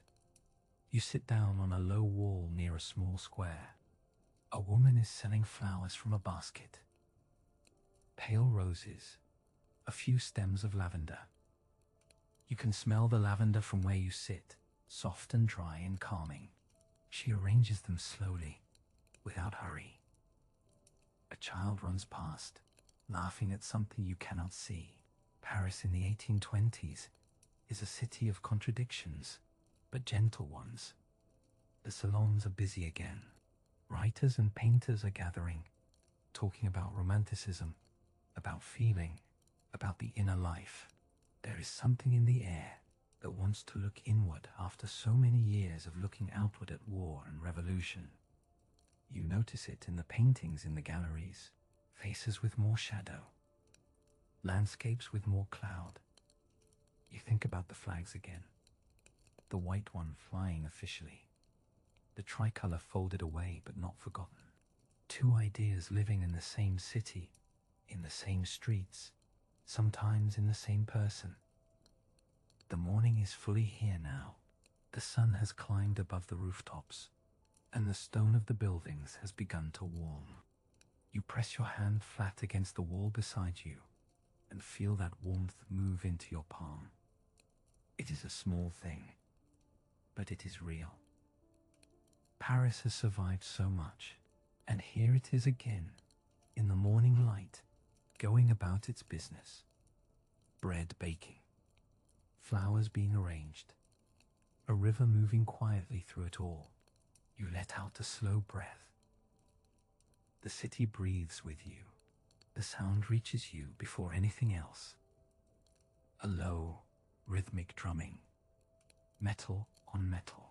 It moves through the ground beneath your feet, through the soles of your shoes, up into your ankles. You feel it more than hear it at first. Then it grows. A deep, rolling thunder that doesn't come from the sky. It comes from somewhere along the river, somewhere just beyond the bend, where the old warehouses lean toward the water. And then you see it. A locomotive, breathing steam into the cool morning air. It is enormous and strange, and somehow also beautiful. Black iron, brass fittings catching the early light. A plume of white smoke unfurling slowly above it, drifting sideways in the breeze. The smell reaches you a moment later. Coal smoke, hot oil, something metallic and sharp that catches at the back of your throat. Amsterdam is changing. It has been changing quietly for a while now. You could feel it in the 1830s, in the way conversations shifted, in the way merchants leaned over their tables with new maps and new plans. The Kingdom of the Netherlands was young again. Belgium had separated in 1830, and the country was finding its shape, its edges, its ambitions. And ambition, in this era, smelled like coal and moved on iron rails. The first railway in the Netherlands opened in 1839, Amsterdam to Haarlem. Just over 15 miles. But those 15 miles meant everything. Imagine standing at the Willemsport station that first year. The platform is wooden and a little unsteady underfoot. The crowd around you is nervous and excited in equal measure. Some people are laughing. Some are gripping their hats. A child near you presses both hands flat against the side of the train and then pulls them back quickly. The iron is warm, almost hot, and it hums faintly under the palm. The whistle sounds. It is shockingly loud. A few people step backward without meaning to, and then the train moves. What had taken hours by horse and canal now takes less than one. The fields outside the window blur gently. The windmills turn in the distance, slow and patient as ever, unchanged. But everything around them is beginning to shift. Through the 1840s and 1850s, the rail network spreads. Lines reach toward Utrecht, toward Rotterdam, toward the German border. Amsterdam is no longer just a city of water. It is becoming a city of motion, of connection, of speed, or at least the early idea of speed. The kind that still feels miraculous. The canals don't disappear. They are too old, too woven into the city's bones. But they change their role. Goods that once moved only by barge now have a new path. The city's rhythm adjusts. New industries settle near the rail lines. Workers move into new neighborhoods. The sounds of the city multiply. Hammers, wheels, the distant shriek of a train whistle carried on the wind. You walk through the streets near the old harbor and notice the difference in the air. There is soot now, a fine grey dust that settles on windowsills. The smell of the city has changed. Alongside the familiar salt and fish and bread, there is something heavier, something industrial. It isn't unpleasant exactly. It is just new. The gas lamps come too, in these decades. Streets that were once dark after sunset now glow with a soft yellowish light. You can walk at night and see where you are going. The city stays awake a little longer. Shops stay open. People linger. Inside the cafes and the reading rooms, the newspapers are full of opinions about all of this. Some people are delighted. Some are uneasy. There is always someone who misses the quieter version of a city, the one that moved at the pace of a horse, of a canal boat, of a pair of boots on cobblestones. But the trains keep running. By the 1860s, Amsterdam's central station is being planned. A grand building to anchor all this motion, to give the new age of travel a proper home. The city is thinking about its future in a way it hasn't for a long time. You stand on the platform as another train pulls slowly in. The steam rolls towards you, warm and damp, smelling of distance and coal. A man beside you opens his pocket watch, checks it, nods to himself. Everything now is about time. And somewhere behind you, just barely visible through the steam, the old canal catches the morning light and holds it, still and patient, waiting to see what comes next. The air near the station carries something layered. Coal smoke. Yes, but underneath it something sweeter. The faint ghost of cut timber and fresh paint drifting down from the construction yards to the north. You breathe it in slowly. It is the smell of a city building itself, adding to itself, believing in itself. And in these last decades of the 19th century, that belief is very strong indeed. Chicago in the 1890s is a city that has decided something. It has decided that it belongs at the center of things, not just the center of the continent, though it is certainly that, but the center of possibility, the center of what a modern city can be. And so when the chance comes to host the World's Columbian Exposition of 1893, the city reaches for it with both hands. You can imagine the planning meetings, the arguments, the ambition filling the rooms like warm air. The fair is meant to celebrate 400 years since Columbus reached the Americas. But really, quietly, it is meant to show the world what Chicago has become, what it has built from the prairie mud and the river and the relentless movement of people and goods and ideas. The site chosen is along the lakeshore to the south, Jackson Park. And what rises there over the months of preparation is something that stops people mid-breath. They call it the White City. The buildings are enormous, yes, but it is not their size that catches you first. It is the color. Everything gleaming white under the summer sky. Neoclassical columns and domes and wide reflecting pools. The architects have worked together, which is unusual, which is almost unheard of. The result is a kind of harmony that a city of competing ambitions rarely achieves. Walking through it feels like stepping into a dream of order and beauty. The lagoons reflect the pale buildings back at you. The water is still and cool looking. You can hear the soft lapping of it against the stone edges. Somewhere across the water, a band is playing. The music floats, unhurried, mixing with the sound of footsteps and the low murmur of crowds moving gently from building to building. More than 27 million people will visit before the fair closes.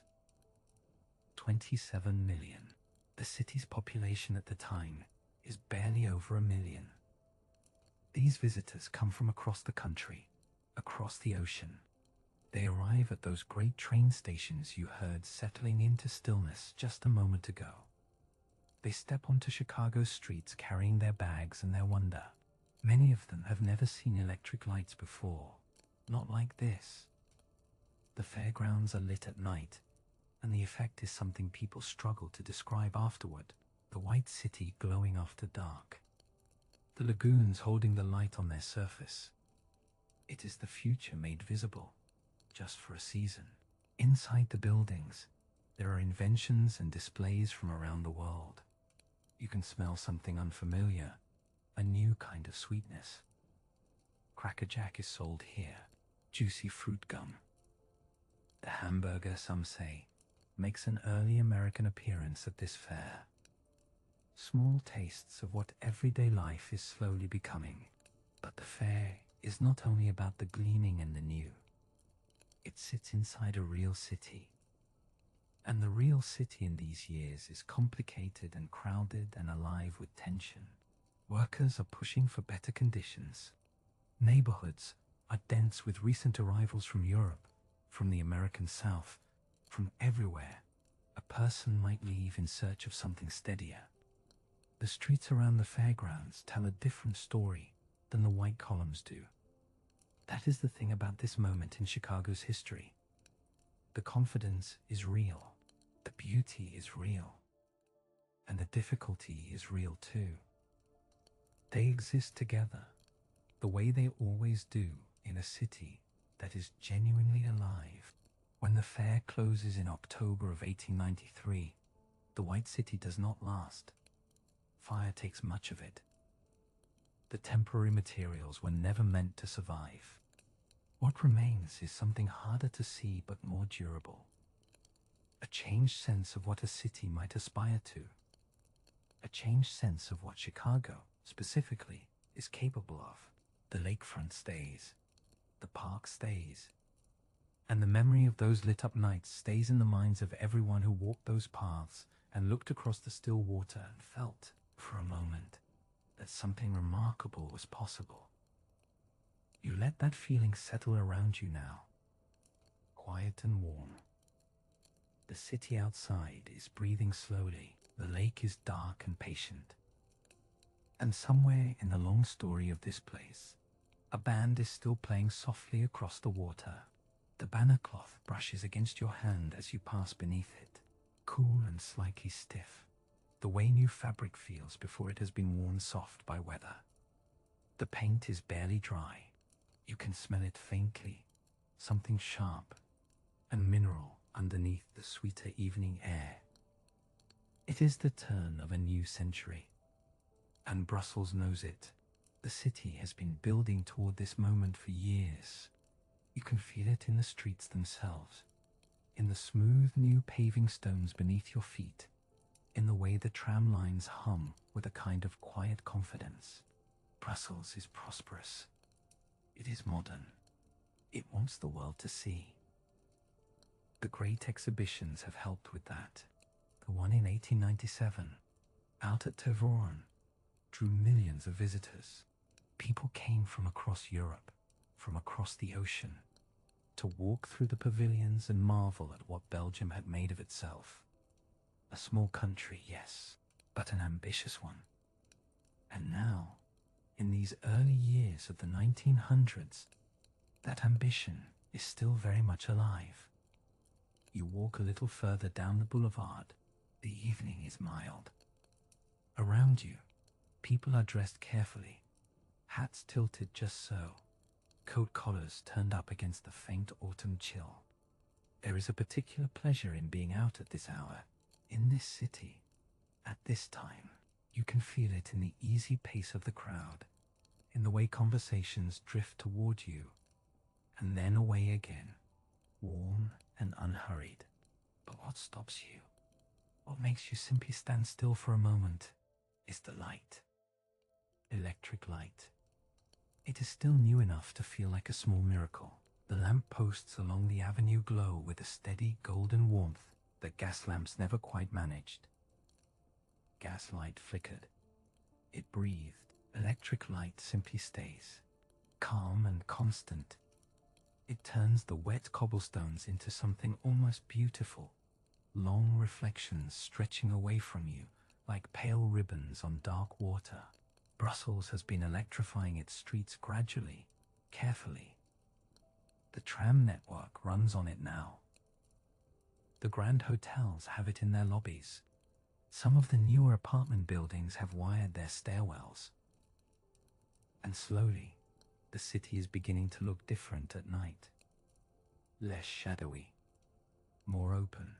You pass a cafe. Through the window, you can see the interior lit up warmly, the faces of the people inside clear and bright. Someone is laughing. A waiter moves between the tables with a small tray. The smell of coffee reaches you even out here on the pavement, dark and slightly bitter, cutting pleasantly through the cool air. This is what people mean when they talk about the Belle Epoque, the beautiful era. It is not just about wealth, though there is wealth here. It is not just about progress, though there is plenty of that too. It is something more like a feeling, a sense that the city is at ease with itself, that the future is arriving gently, in the form of better light and smoother roads and cafes that stay open late. Belgium in these years is doing well. Its industries are strong. Its Congo colony, though deeply troubled in ways that are not often spoken about openly, is generating enormous profit for some. The middle class is growing.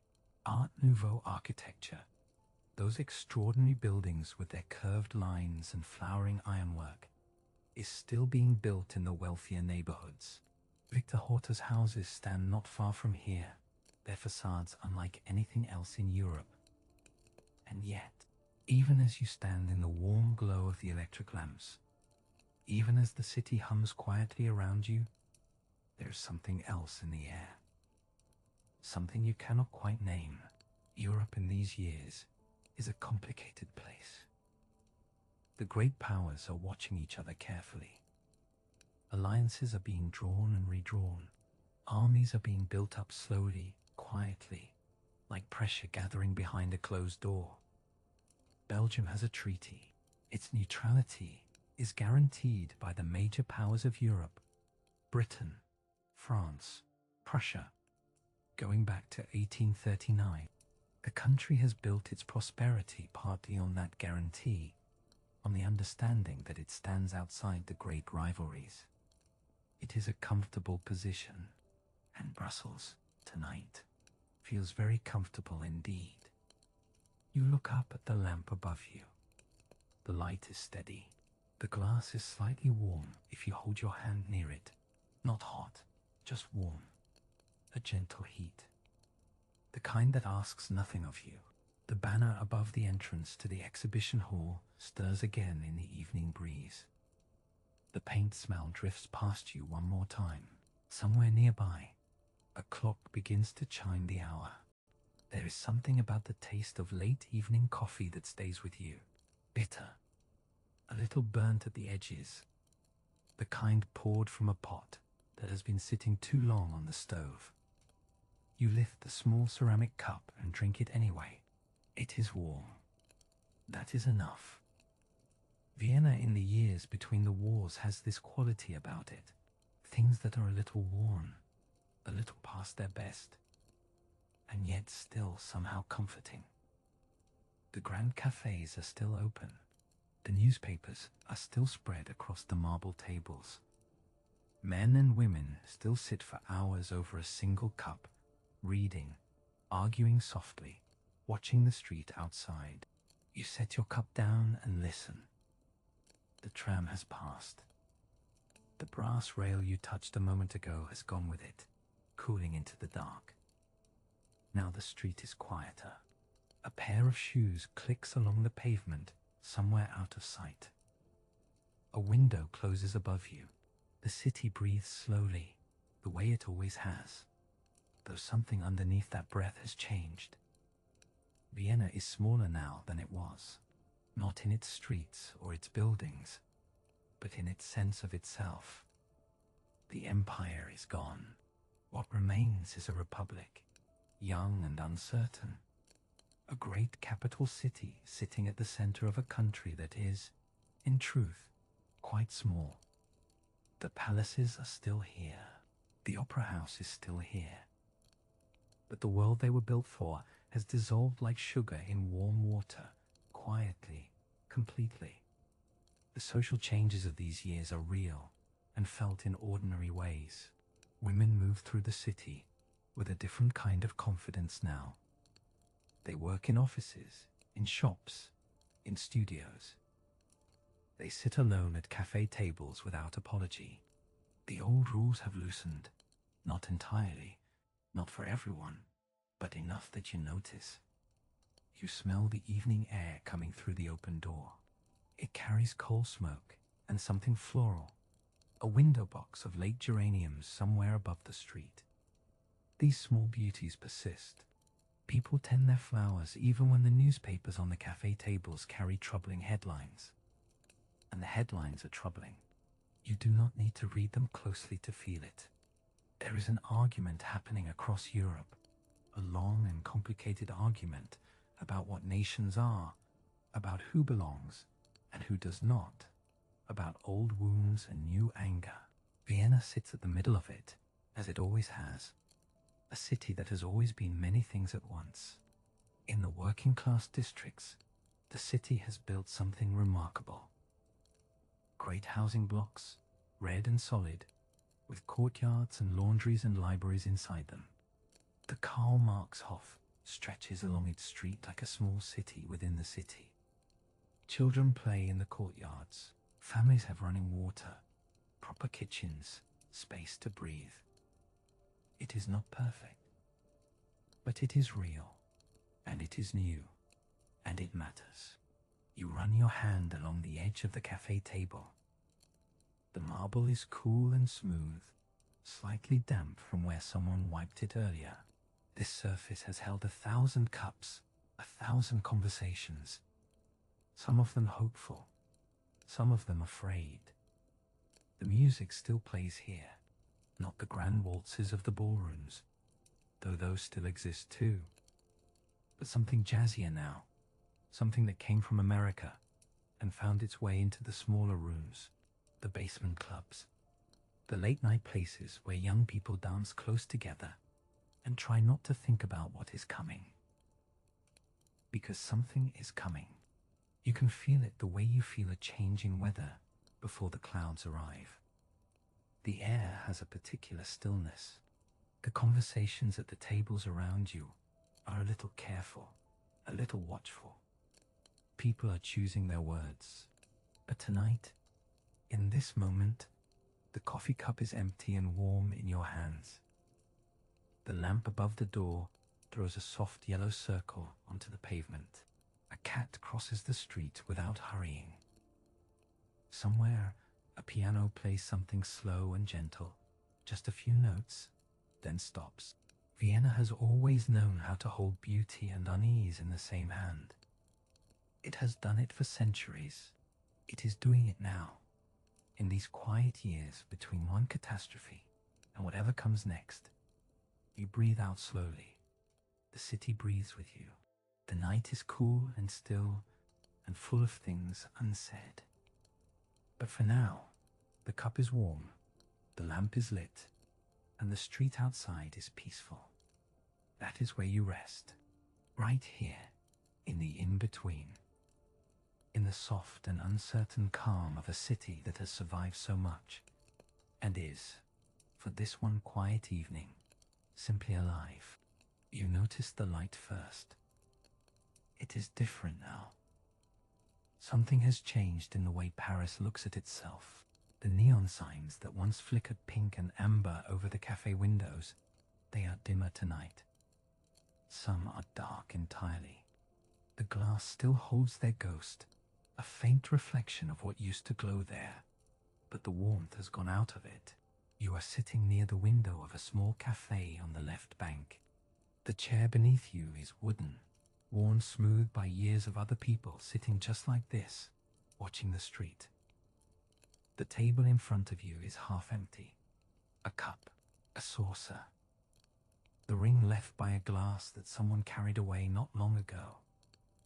Outside, the street is quiet in a way that streets are not usually quiet.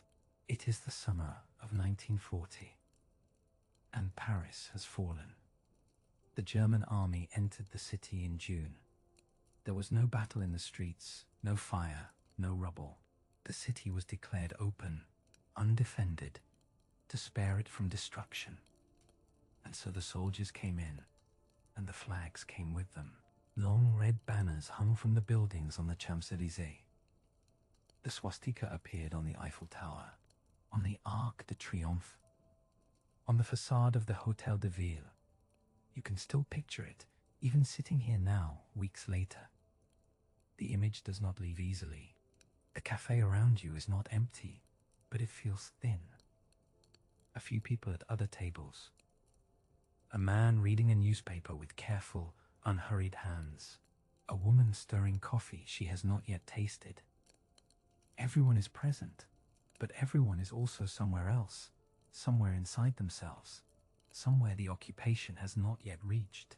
The smell of the coffee is real, at least. Dark and slightly bitter. It grounds you. You wrap both hands around the cup and let the warmth move into your palms. Paris is still Paris in its bones. The Seine still moves. The bread still comes out of the boulangeries in the early morning, and the smell of it still drifts down the narrow streets. Children still play in the courtyards of apartment buildings, their voices bouncing off old stone walls. But over all of it, like a second sky, there is a new weight, a new set of rules. The Germans have imposed a curfew. After a certain hour, the streets must be empty. There are checkpoints. There are papers to carry, papers to show. The city that once moved freely, that stayed up late, and wandered, and argued, and laughed in the open air, now moves carefully, quietly, with one eye always watching. And yet, even now, even in these early months, something else is moving too. You can feel it more than see it. A whisper passed between two people at a market stall. A newspaper folded in a particular way. A door left slightly open. Small things, quiet things, but deliberate. The first acts of resistance were not grand. They were almost invisible. A student who refused to remove his hat near a German officer. A printer who ran off a single page of news, real news, not the approved version, and left copies in doorways before dawn. A woman who crossed the street rather than walk beneath a hanging flag. These were not dramatic gestures. They were barely gestures at all. But they were choices. And in a city under occupation, a choice made quietly, a choice made at some personal cost, is its own kind of courage. You think about that as you look out the window again. A German soldier walks past on the pavement. His boots make a clean, regular sound on the stone. He does not look in. He is not looking for anything in particular. He is simply there, simply present. The way the occupation is simply present, constant, unavoidable, woven into the texture of every ordinary day. The man with the newspaper turns a page. The woman finally lifts her coffee cup. Life continues. It has to. That is one of the strange things about occupation. It does not stop time. The mornings still come. The bread still smells like bread. The river still moves. But underneath the ordinary surface of things, something is beginning to stir.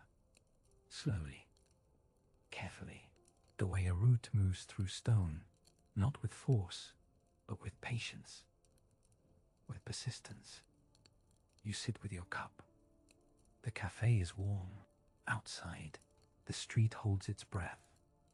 And somewhere in the city, in a back room, or a basement, or a quiet kitchen, someone is deciding what to do next. The rain is still falling outside.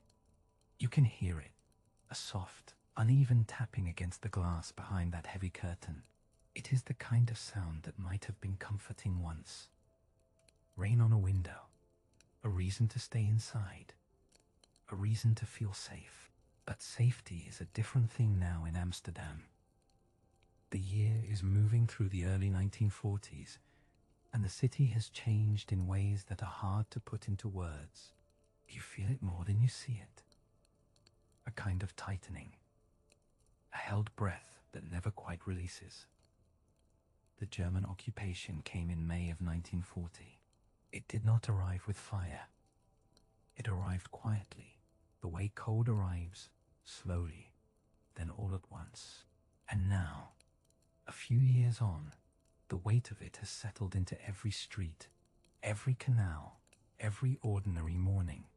You are standing in a narrow kitchen somewhere in the Jordan. The walls are close.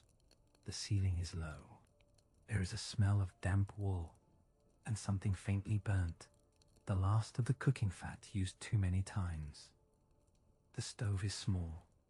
The flame is smaller. You keep your coat on inside now. Most people do. Food has become the thing everyone thinks about. Not in a greedy way, in a quiet, constant, background way, the way you think about breathing. The ration cards came first. Then the rations themselves grew thinner. Less bread, less butter, less of everything.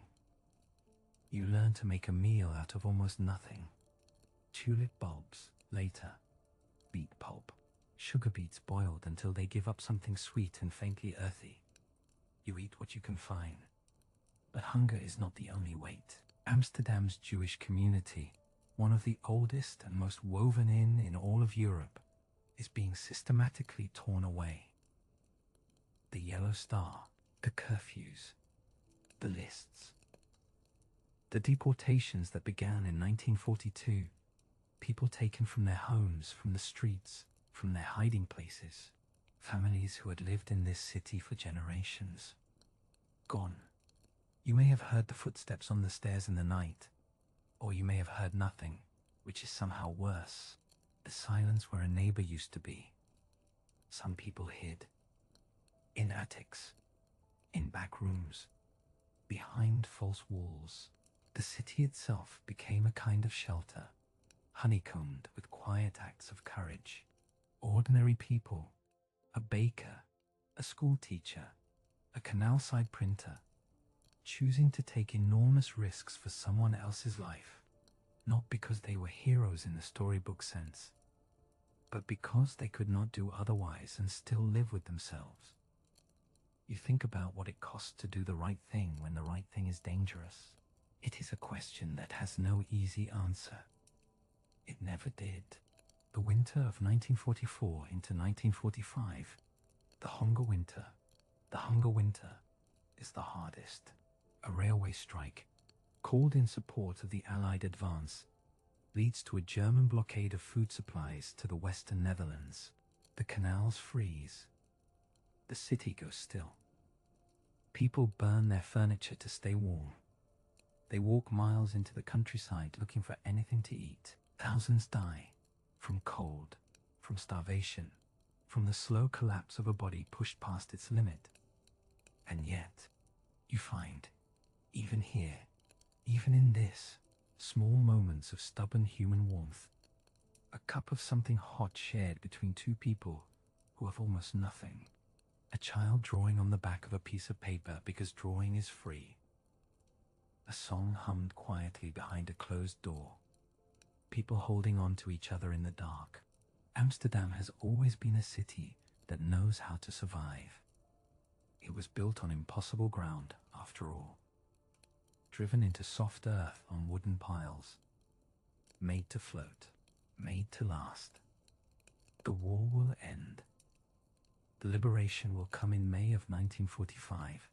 Canadian soldiers rolling in on tanks, and the people of Amsterdam flooding into the streets, thin and weary and alive, waving and weeping and laughing all at once. That moment is coming. But tonight, in this kitchen, in this quiet, the rain is still falling. You can hear it against the curtain. Steady, unhurried. The city breathing. You let yourself breathe too. There is something in the sound of rain that does not care about war or borders, or the cruelty of one winter. It just falls. It has always fallen. It will fall long after all of this is over. And somehow, in the middle of everything, that is enough to hold on to. The smell reaches you before anything else. It is smoke, yes, but not the sharp, angry smoke of war. This is softer, quieter. The smoke of chimneys being lit again for the first time in months, of damp wood catching slowly, of something almost like warmth finding its way back into the air. You breathe it in and stand very still. The cobblestones beneath your feet are still cold, still hard. The frost has not left them yet, and your breath makes small white clouds that drift and disappear. But something has shifted. Something in the quality of the morning itself. a loosening, like a fist that has been clenched for a very long time, beginning, just beginning, to open. The city is Vienna, and the year is 1945. The war is over. Those three words do not feel real yet. They float above the streets like something fragile, something that might break if you say it too loudly. People move carefully through the rubble-lined avenues. They do not rush. They do not celebrate. Not today. Not in the way you might imagine. They simply move. They carry things. A bucket, a coat, a child by the hand. Their faces are tired in a way that sleep cannot fix. You walk with them for a while. The city you see is not the city that was. Whole blocks have been hollowed out. Buildings that once held families, offices, music schools, bakeries. They stand now as broken shells, their walls crumbling, their windows empty.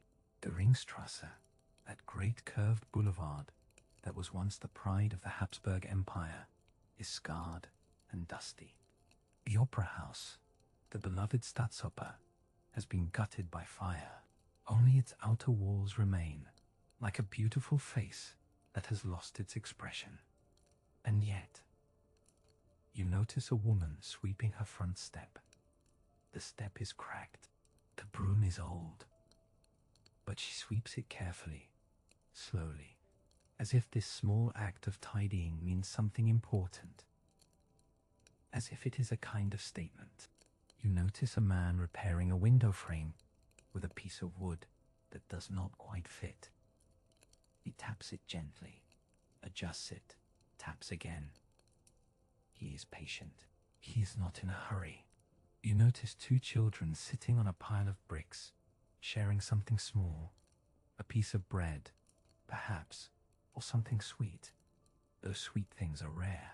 They are talking quietly, their heads close together, and one of them laughs. It is a small laugh, careful, but it is real. This is how cities begin to heal. Not all at once, not with grand gestures, but in these tiny, stubborn moments of ordinary life pressing forward. Vienna in 1945 is a city divided, literally. The Allied powers have carved it into 4 zones.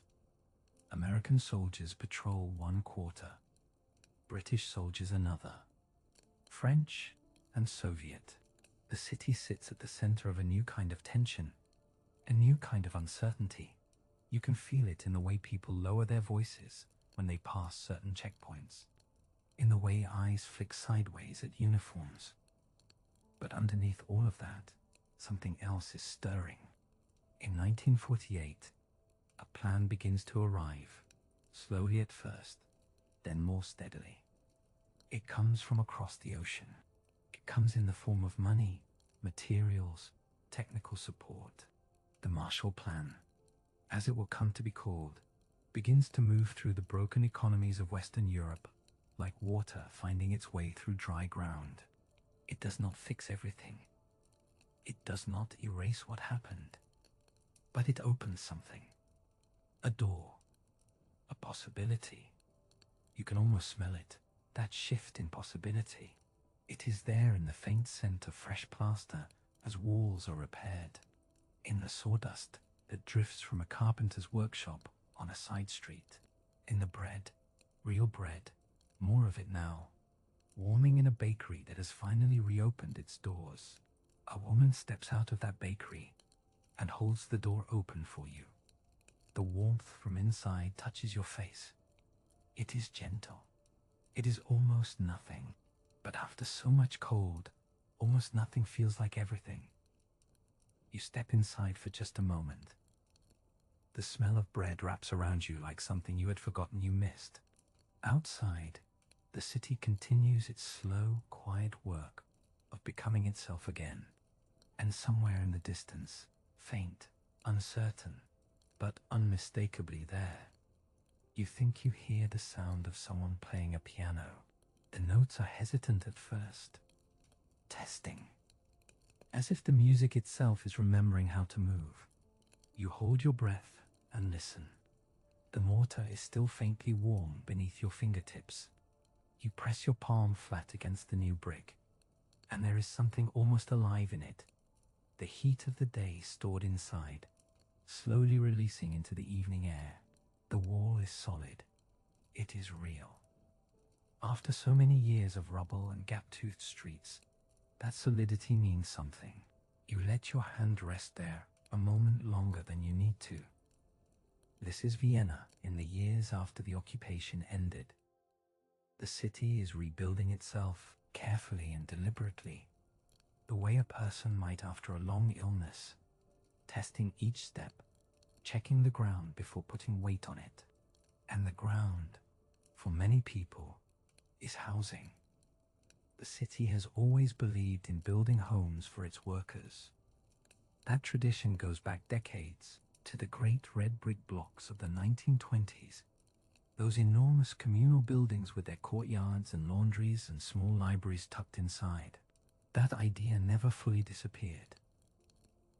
Now, in the 1950s and into the 1960s, it comes back with new energy and new materials. You walk through one of the newer districts on the edge of the city. The buildings here are different from the old ones. They are lighter in color, more angular. The windows are larger. There is more glass, more sky let in. The architects have been thinking about light, about air, about what it feels like to live somewhere, rather than just survive somewhere. Inside one of these apartments, you imagine the smell of a simple dinner, potatoes maybe, and something with onions softening in a pan, the sound of a radio in the next room, a voice reading the evening news in that particular Austrian cadence, unhurried and precise. A child's shoes left by the door, slightly muddy from the courtyard below. These apartments are not large, but they are warm. They have running water and central heating and a small balcony where someone has placed a pot of geraniums, red against the pale concrete. For families who had been crowded into damp rooms for years, this is not a small thing. This is a life changed. The city builds thousands of these homes through this decade. It is a quiet kind of ambition.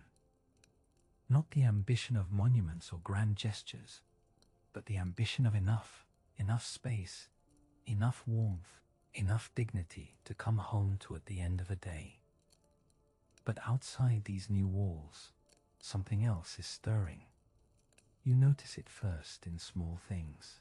A different kind of music drifting from a cafe window, something with an electric edge, something borrowed from across the Atlantic and made into something new.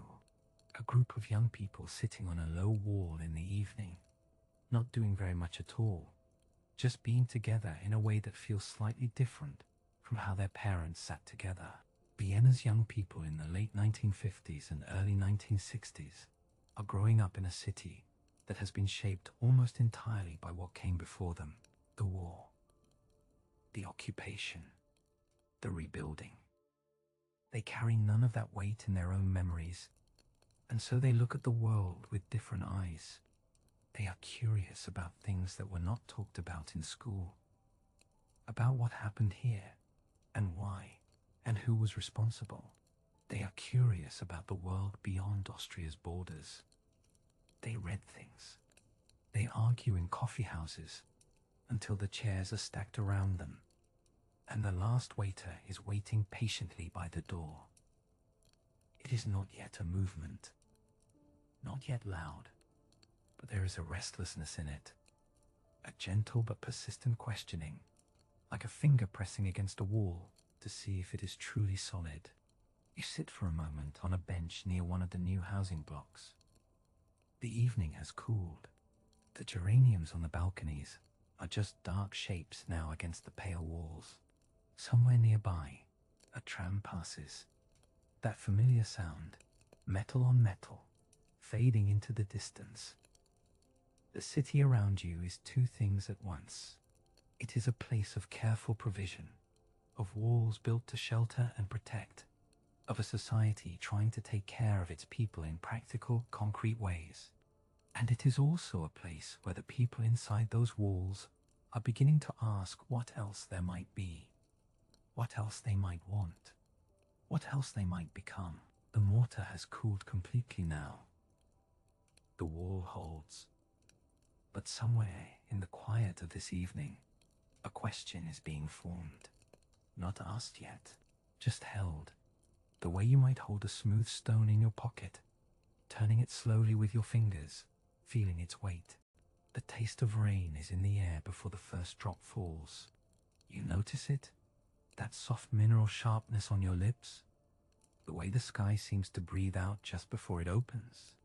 The chalk drawing on the pavement dissolves slowly, those careful lines blurring into pale rivers of color, running between the cobblestones, disappearing into the cracks. Pink and yellow and blue, gone. Just like that. But something else is beginning. Amsterdam in the mid-1960s is a city waking up to itself in a new way. Not the grand waking of liberation, not the slow waking of reconstruction. This is something younger, louder sometimes, and stranger.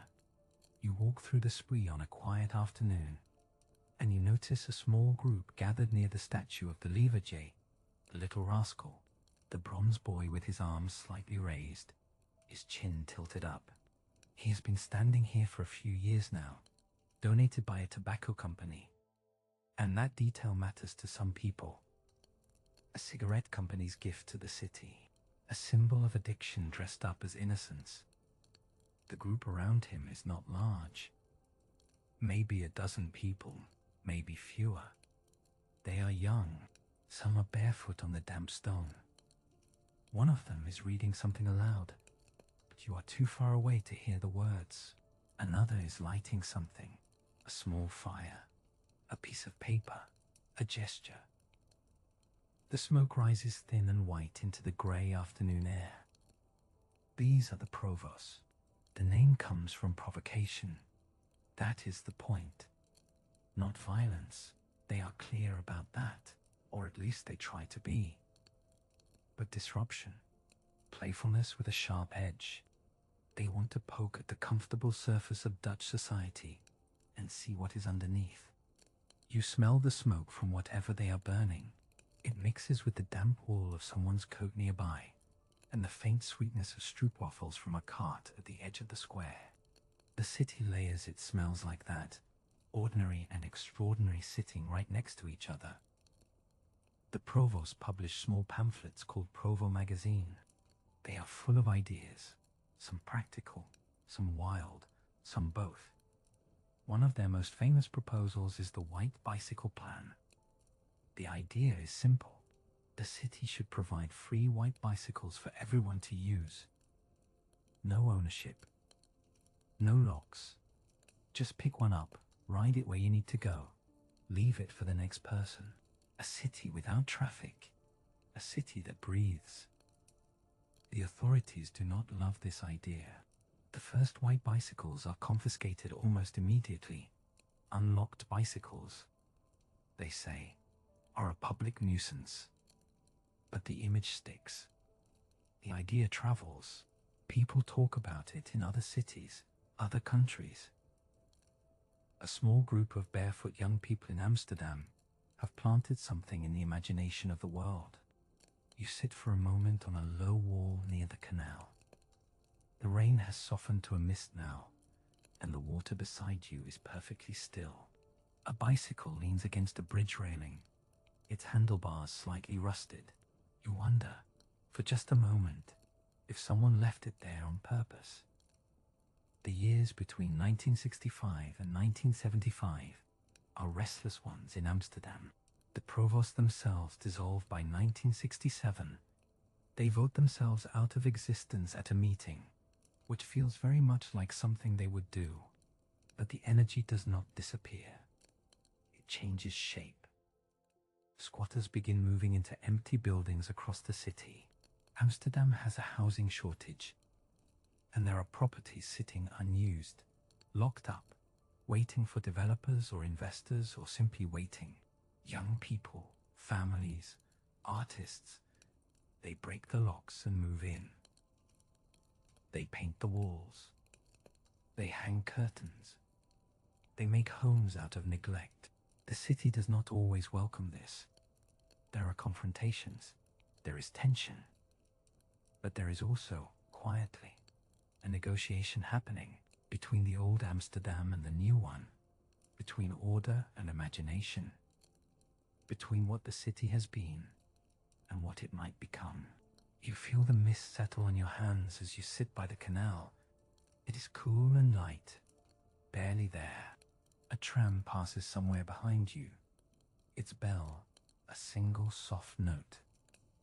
A child runs across a bridge, laughing at something you cannot see. Amsterdam is arguing with itself. Gently sometimes. Loudly other times. But underneath the argument, there is something that feels almost like love. A fierce, complicated love for this small, strange, water-threaded city. You breathe in the damp air. You taste the rain again, faint on your lips. Something is shifting here. You can feel it, even if you cannot quite name it yet. The smoke has gone thin now. Just a faint curl rising from the windowsill, catching the last pale light above the canal. You watch it drift and disappear. The water below is dark and still. A bicycle lamp blinks past on the far bank, and Amsterdam, for just a moment, holds its breath. But the city is never truly quiet in these years. Not underneath. Because beneath the streets, beneath the cobblestones and the old brick, and the roots of trees that have been growing since the Golden Age, something enormous is being carved out. The Amsterdam Metro. A project that has been argued over, fought over, wept over. And now, in the mid-1970s, it is finally, stubbornly, happening. You can see the evidence everywhere you walk. Great wounds in the earth, wooden hoardings painted with notices no one fully believes. Cranes standing tall against the grey sky like patient metal birds. The Newmarket neighborhood, one of the oldest in the city, is at the center of it all. And it is not going quietly. The people who live here, in the narrow houses with their crooked window frames and their steep dark staircases, they have been fighting for years. They do not want to leave. They do not want their streets to become tunnels. They do not want progress that costs them their homes. In February of 1975, the tension breaks open. The police move in. There are helmets and shields, and the sound of things breaking that should not break. People call it Blue Monday, Blauwe Maandag. The smoke that rises that morning is not from a windowsill. It is from something harder and sadder than that. You can still feel the weight of it, years later, walking through what remains of the Newmarket. Some of the old houses are gone, but not all of them. The fight saved some, and that matters. It matters in the way that small victories always matter, quietly, stubbornly, like a plant growing through a crack in concrete. The metro does open in 1977. You can ride it now if you like. Step down into the clean, bright underground. Feel the warm rush of air as the train arrives. Hear the soft chime of the doors. It smells faintly of electricity and dust. It is efficient. It is modern. It works. But up above, the city is asking itself a question it will keep asking for a long time. What do we owe the past? What do we protect? And what do we let go? Amsterdam in these years is full of that question. You see it in the squatter movement, the Quakers, who occupy empty buildings all across the city. They hang banners from windows. They paint murals on walls. They say, someone should be living here. Something should be happening here. Do not leave this place to rot. Some of the buildings they occupy are genuinely beautiful. Old warehouses along the water, merchants' houses with carved stone facades, places that developers would happily tear down and replace with something newer, something profitable. The squatters make that harder. They make the city look at what it has, and slowly, not quickly, not easily, but slowly, Amsterdam begins to understand that its old buildings are not a burden. They are the thing that makes it Amsterdam. You feel this understanding in the texture of the city. Run your hand along a brick wall near the Jordan. It is rough and slightly damp, and it has been here for 300 years. There is something in that roughness that no new building can give you. A kind of honesty, a kind of weight. By the early 1980s, the preservation instinct is growing stronger. More buildings are listed. More neighborhoods are protected. The fights are not over. They are never really over. But the city is learning to argue for itself. To say, this is worth keeping. This canal, this warehouse, this crooked little street. You stand at the edge of the Newmark now, in the evening. The square is quiet. A few people sit outside with glasses of beer, talking softly. The old WAG building, medieval, solid, improbable, sits in the middle of it all like it always has. Like nothing could ever move it. The metro runs beneath your feet. You cannot feel it from here. But you know it is there, humming quietly in the dark.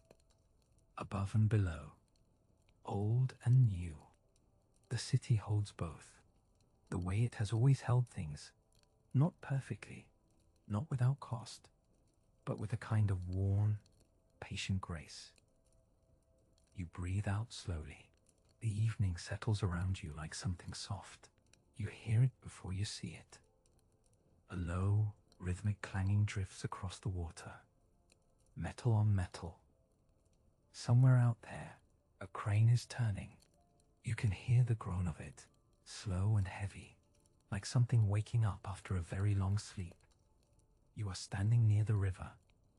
The morning air is cool and damp against your face. It smells of rust and mud, and something else underneath. Fresh concrete, maybe? Or cut timber. The kind of smell that belongs to beginnings. Behind you, that old doorway is still there. The worn stone arch, the familiar brickwork, but now steel girders frame it on either side, bright and clean against the weathered wall. Old and new, leaning into each other. Neither one quite finished yet. You step forward, toward the water. The docks stretch out before you, and they are alive in a way they have not been for a long time. For decades, these wharves sat quiet. The great cargo ships stopped coming. The cranes rusted. The warehouses emptied out, their wooden floors going soft, their windows going dark. Whole communities that had grown up around the work of loading and unloading and hauling, they felt that silence deeply. It settled into the streets like fog, but something shifted in the mid-1980s.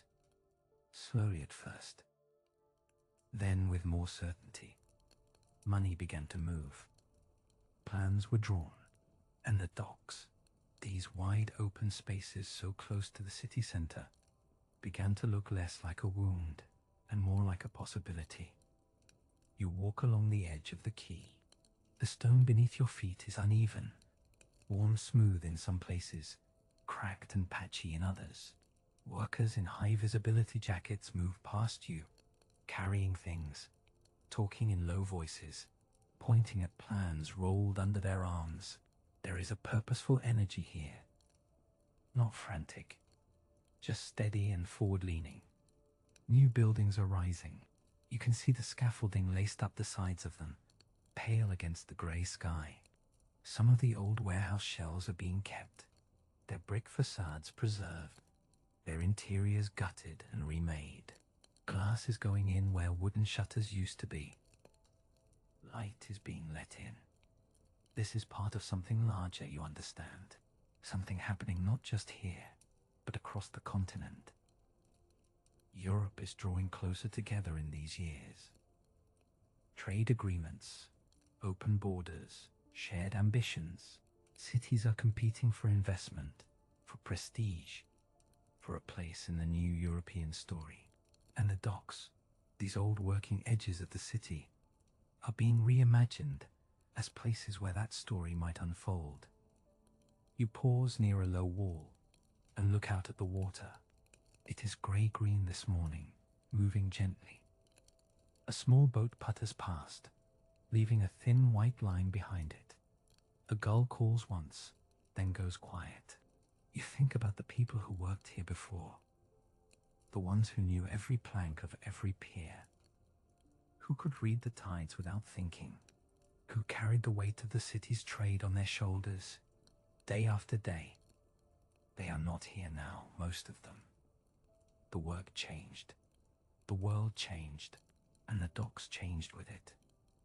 There is something tender about that, something worth sitting with. But there is also something real and warm in what is happening now. A cafe has opened in one of the converted warehouses nearby. You can smell it, coffee, faintly, carried on the breeze. The sound of a radio drifts out through a propped open door. Someone laughs inside. The sound is easy and unhurried. These spaces are being filled again, not with cargo, with people. Offices are coming. Apartments are being planned. Cultural spaces too. Galleries, studios. Places where the city can think about itself and its future. The European money flowing in is not just building structures. It is building a kind of confidence. You run your hand along the top of the low wall. The stone is cold and slightly rough under your palm. Below, the water laps quietly against the old pilings, dark with age, still holding. The crane groans again somewhere behind you. That slow, turning sound, patient and large. You look back at the city skyline, the old spires and rooftops you know so well. And in front of them now, the new shapes rising. Glass catching what little light there is, steel catching it too. Something is being built here. You can feel it in the air, in the hum of the machinery, in the way the whole waterfront seems to be leaning slightly forward. What it will become, that is still unresolved, still open. And somehow, standing here in the cool morning air, that feels exactly right. The smell reaches you first. Something warm and spiced, cumin maybe, or coriander, drifting out from a small restaurant doorway. You're walking through a neighborhood that didn't look quite like this 10 years ago. The signs above the shops are in different languages now. Arabic, Vietnamese, Somali, Turkish. The city has been quietly rearranging itself, and you're standing right in the middle of that change. It's the late 1990s. The harbor sounds have faded behind you, those distant ship horns that seem to carry the whole world in their low, mournful call. And in a way, they did. Because the ships brought people. They always have. But now the numbers are different. The faces are different. The conversations happening over kitchen tables and in community centers and in school hallways, those are different too. You step inside the restaurant. The air is thick and warm. There's a hiss of oil in a pan somewhere behind a curtain. A woman at the counter smiles at you, and you notice the small television in the corner is tuned to a news channel. The sound is low, but you can see the images. Politicians at podiums, crowds holding signs. The word integration appears on the screen, and then the word identity. And then the channel changes. Cities across the Western world are having this conversation. What does it mean to welcome people? What does it mean to belong? These aren't simple questions. They sit heavy in the air, like the smell of that spice, present, impossible to ignore, and somehow also comforting if you let yourself breathe it in. The city is growing. That much is clear. New communities are settling into neighborhoods that were once emptying out, once forgotten. Old apartment blocks that nobody wanted are now full of families. Children are playing in courtyards where there was only silence before. You can hear them through an open window, laughter, a ball bouncing, two kids arguing in a mix of languages that flows together like water. But it isn't all easy. You know that. The newspapers say so. The debates in Parliament say so. Some people feel the city is changing too fast. Others feel it isn't changing fast enough. There are moments of tension, small ones, large ones, that leave a bruise on the city's sense of itself. A slogan painted on a wall. A community meeting that gets too loud. A family that doesn't feel safe walking home after dark. You sit down at a small table near the window. Someone brings you tea without you asking. A glass, not a cup, with a sugar cube balanced on the rim. You wrap your hands around it. The warmth is immediate and gentle. Outside, a tram slides past, and you watch the faces in the windows. A young man with headphones, an older woman with a bag of groceries, a teenager looking at her phone. All of them going somewhere. All of them part of this. The city has always been a place of arrivals. You felt that in every era you've moved through. The merchants, the pilgrims, the workers, the refugees. Each wave of people brought something. A new food, a new sound, a new way of thinking about the streets they walked. And each time, the city had to decide what to do with that newness. Sometimes it welcomed it. Sometimes it resisted. Usually, it did both at once. By the early 2000s, the debates are sharper. There are new words in the political vocabulary. Multiculturalism is being questioned in ways it wasn't before. Some say it has failed. Others say it was never really tried.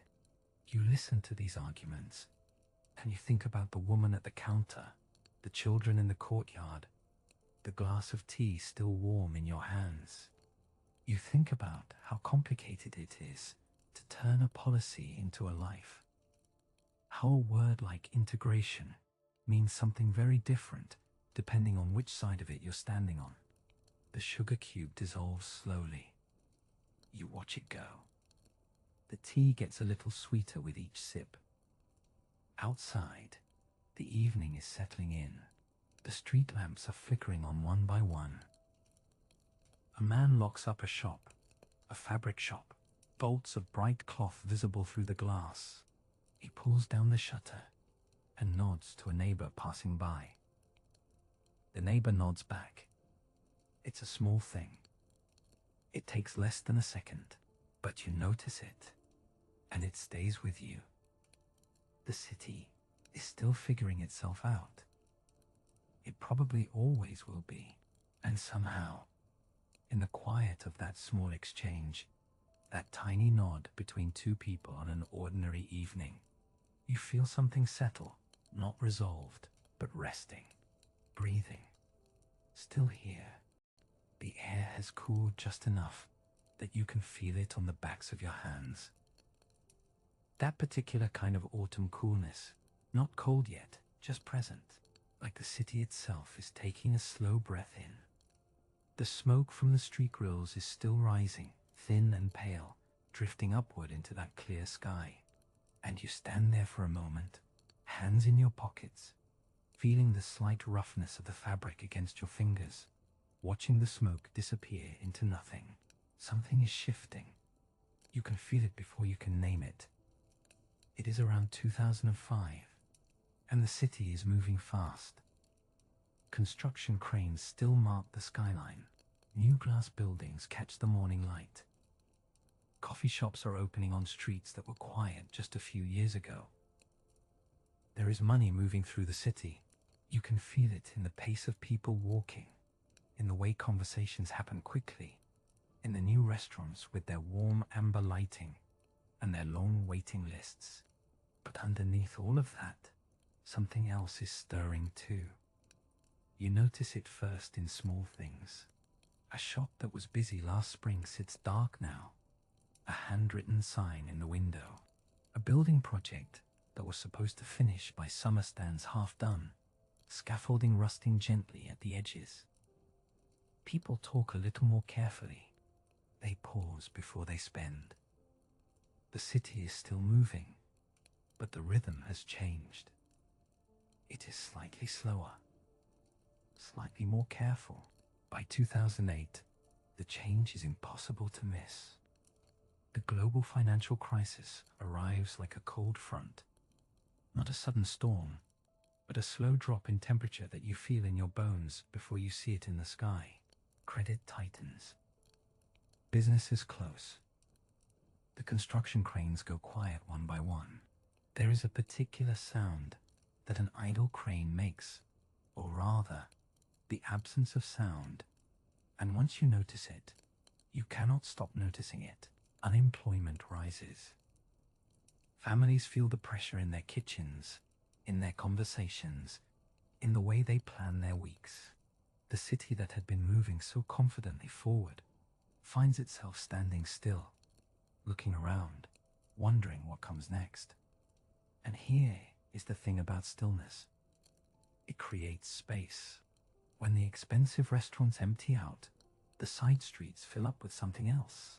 You walk down an alleyway you have never noticed before, and you find a mural, enormous, vivid, painted directly onto the old brick, blues and ochres and deep reds. A face looking out at you with calm, open eyes. You stop, you reach out, and almost touch the surface, feeling the slight texture of the dried paint, the roughness of the brick beneath it. Someone put this here. Someone chose this wall, mixed these colors, stood here in the early morning or the late night, and made something out of nothing. All across the city, this is happening. Empty shop fronts become temporary galleries. Vacant lots become community gardens. The smell of turned earth rising in the spring air, surprising and good. Young artists who cannot afford studio space find abandoned buildings and ask permission, or sometimes do not, and they fill those spaces with music, with painting, with theatre performed for small audiences sitting on borrowed chairs. There is a particular kind of creativity that only arrives under pressure, not the comfortable creativity of abundance, but the sharper, more urgent kind. The kind that has to make something because it cannot afford not to. The kind that does not wait for permission or funding or the right moment. You find yourself in a small gallery one afternoon, a converted ground floor flat, the windows slightly steamed from the warmth of bodies inside. Someone has made tea and left it on a folding table. You wrap your hands around a paper cup and feel the heat move through your palms. On the walls, photographs, street scenes, faces, ordinary moments made careful and still by the act of someone choosing to look. The person standing next to you says nothing. They just look. That is enough. Outside, the city is struggling. That is true, and it is real, and it matters. People are worried. The future feels uncertain in a way that is uncomfortable and close. But inside this small warm room, with tea in your hands and photographs on the walls and strangers standing quietly together, something else is also true. The city is making things. It is reaching for something it cannot quite name yet. It is pressing its hands against the cold surface of a difficult moment and leaving a mark. You look at the photographs. You feel the warmth of the cup. You wonder what comes next. The air still carries a faint trace of spray paint, something metallic and sharp just at the back of your throat. You swallow, and it mingles with the taste of the flat white you've been holding in both hands. Bitter espresso, a little sweet from the steamed milk, warm against your palms on a cool morning. You're standing on a narrow lane. The brick wall beside you is still slightly damp. The stencil is there, fresh and clean. A small bicycle, wheels perfectly round, handlebars like two gentle curves. Whoever made it is already gone, but the bicycle stays with you, because in these years, these particular years between 2012 and 2018, the bicycle is everywhere. Not just on walls, on roads, on dedicated lanes painted a bright, almost electric green. You see them locked to posts, leaning against cafe windows, gliding past you with a soft whir of chain and rubber on smooth asphalt. Cities all over the world are rediscovering the bicycle in this period. And this city is no different. Cycling infrastructure is expanding. Old roads are being reconsidered. The car is still here, still loud, still present, but it's sharing space now. Grudgingly sometimes, but sharing. You start walking, and your footsteps fall into a gentle rhythm on the pavement. The morning is cool, but not cold. There's a smell of bread from somewhere close, yeast and warmth drifting out of a bakery door left slightly open. You breathe it in without thinking. The city feels layered in these years, old and new pressed together like pages in a well-read book. A heritage building stands beside a glass-fronted co-working space. Through the window of the co-working space, you can see people at long shared tables, laptops open, headphones on, coffee cups at their elbows. Some of them look very young. Some of them are building things you can't quite see yet, apps, platforms, small digital ideas that might grow into something large. The tech boom is quiet from the outside. That's the thing about it. It doesn't announce itself with noise or smoke. It announces itself with fiber optic cables buried under streets, with faster internet in cafes, with the small ping of a notification, with the way people's eyes move, down, then up, then down again. Tourism is changing too. You notice it in the way visitors move through the city. They hold their phones up, not just to photograph, but to navigate, to translate signs, to find the cafe that someone recommended in a blog post written 3 years ago and still somehow perfectly accurate. The city is being described and redescribed constantly, in dozens of languages in real time. And yet, the city still has its quiet corners. You find one now, a small square tucked behind the main street. There's a stone bench, worn smooth in the middle, from years of people sitting exactly where you sit now. A pigeon lands nearby, tilts its head, decides you're not interesting, and walks away. The sound of the city is muffled here, a low, even hum, the distant ring of a tram. Someone laughing far off. You close your eyes for a moment. There's something happening in these years that's harder to name. A kind of tension, maybe, between speed and stillness, between the pull of the new and the comfort of what's already here. People are talking about sustainability in a different way now, not just as an idea, but as something practical. Solar panels appearing on rooftops, reusable cups at coffee counters, farmers markets getting busier on weekends. The city is trying to figure out what it wants to be, and it's doing that figuring out in public, visibly, imperfectly. Which is, you think, the only honest way to do it. You open your eyes.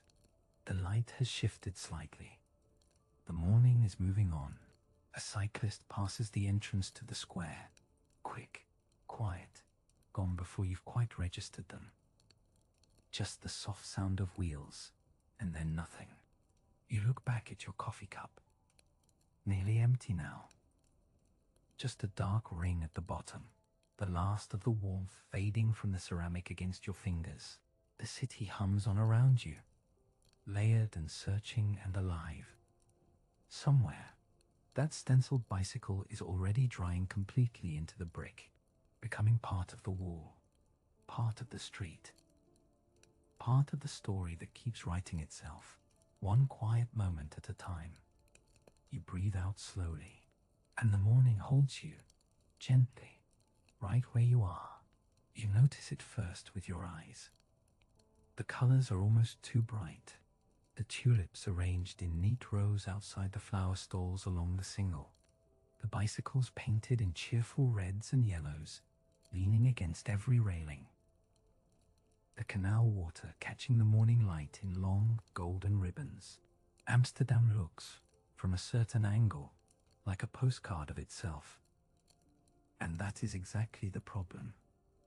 You stand on a narrow bridge and watch the crowds move below you. Not a trickle, a flood. Shoulder to shoulder, phone screens raised, everyone photographing the same canal from the same spot at the same moment. The stroopwafel you shared just a little while ago is still warm in your memory, that soft caramel sweetness. But the bridge where you ate it is already packed again, already loud, already somewhere else. This is Amsterdam around 2018 and 2019. And the city is feeling the weight of its own beauty. More than 17 million tourists arrive each year. That number is almost impossible to hold in your mind. The population of the city itself is less than 1 million. So for every person who lives here, 17 visitors pass through. You can feel that imbalance when you walk the Jordan on a Saturday afternoon. The streets are narrow and lovely, but they were never built for this many feet. The residents feel it too. You hear it in conversations at the market. A woman who has lived on the Prinsengracht for 30 years says she can no longer find a quiet morning on her own street. A baker on the Haarlemmerdiek says his regulars have stopped coming in because they can't get through the door. The city smells of sunscreen and waffle cones and something else underneath, something like friction. Like a beautiful old fabric being pulled in too many directions at once. The city council tries things. Signs go up asking visitors to be respectful. Certain party boats are banned from the canals. There is talk of limiting the number of new hotels. Some streets get barriers to slow the flow of people. None of it quite works. The city is too open, too connected, too easy to reach from almost anywhere in Europe in under 2 hours. And then something changes. Not slowly. All at once. It is early 2020. You might be sitting in a cafe near the Leidseplein, your hands wrapped around a warm cup of coffee, the phone still swirled on top. The news is coming in from somewhere far away at first. A city in China. Then Italy. Then closer. The words are strange and new. A virus. A pandemic. A word most people haven't used in their daily lives before. The Dutch government moves carefully at first. There are press conferences.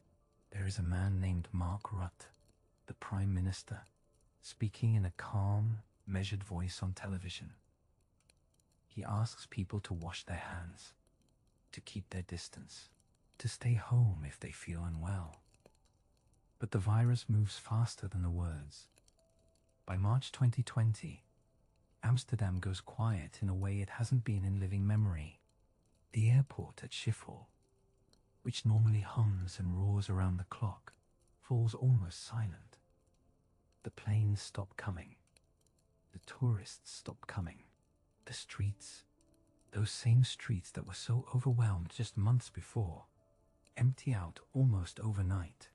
You walk along the Haringgracht on a weekday afternoon, and you can hear your own footsteps. That is new.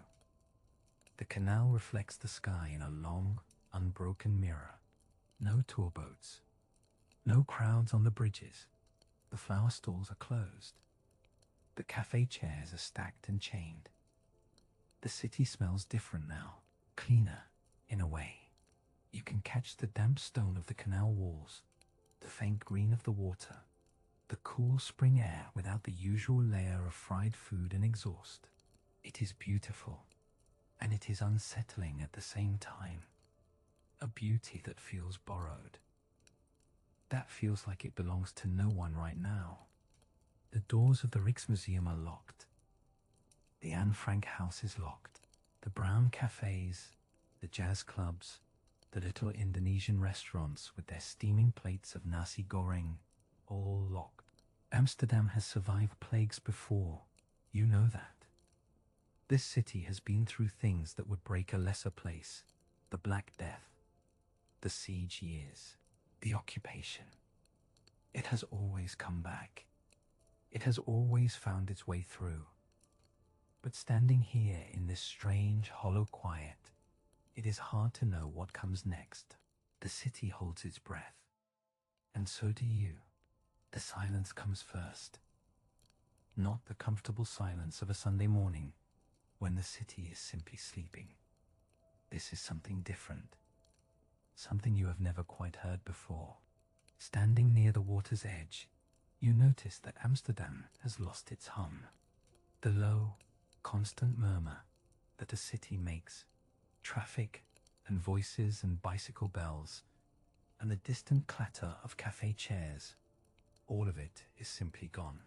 What remains is the water. The canals speak when nothing else does.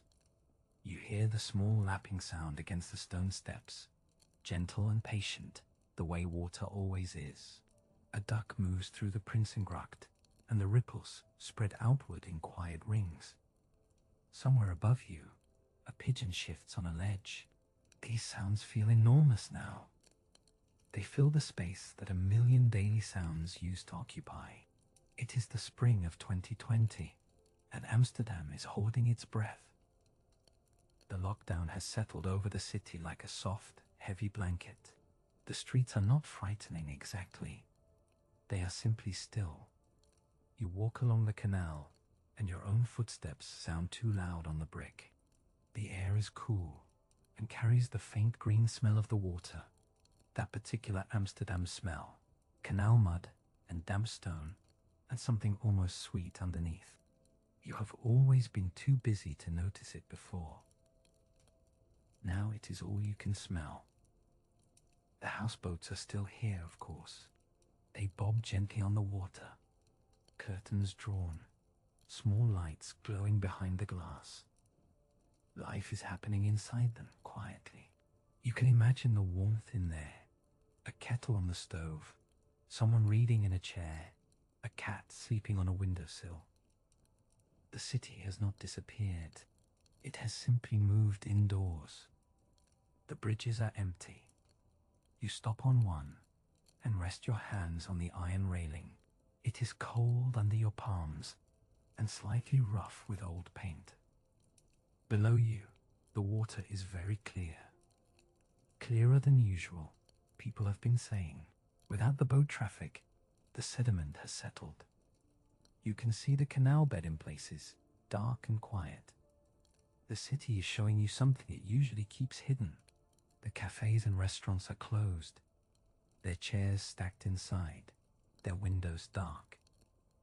The flower market along the Single is shuttered. The museums are locked.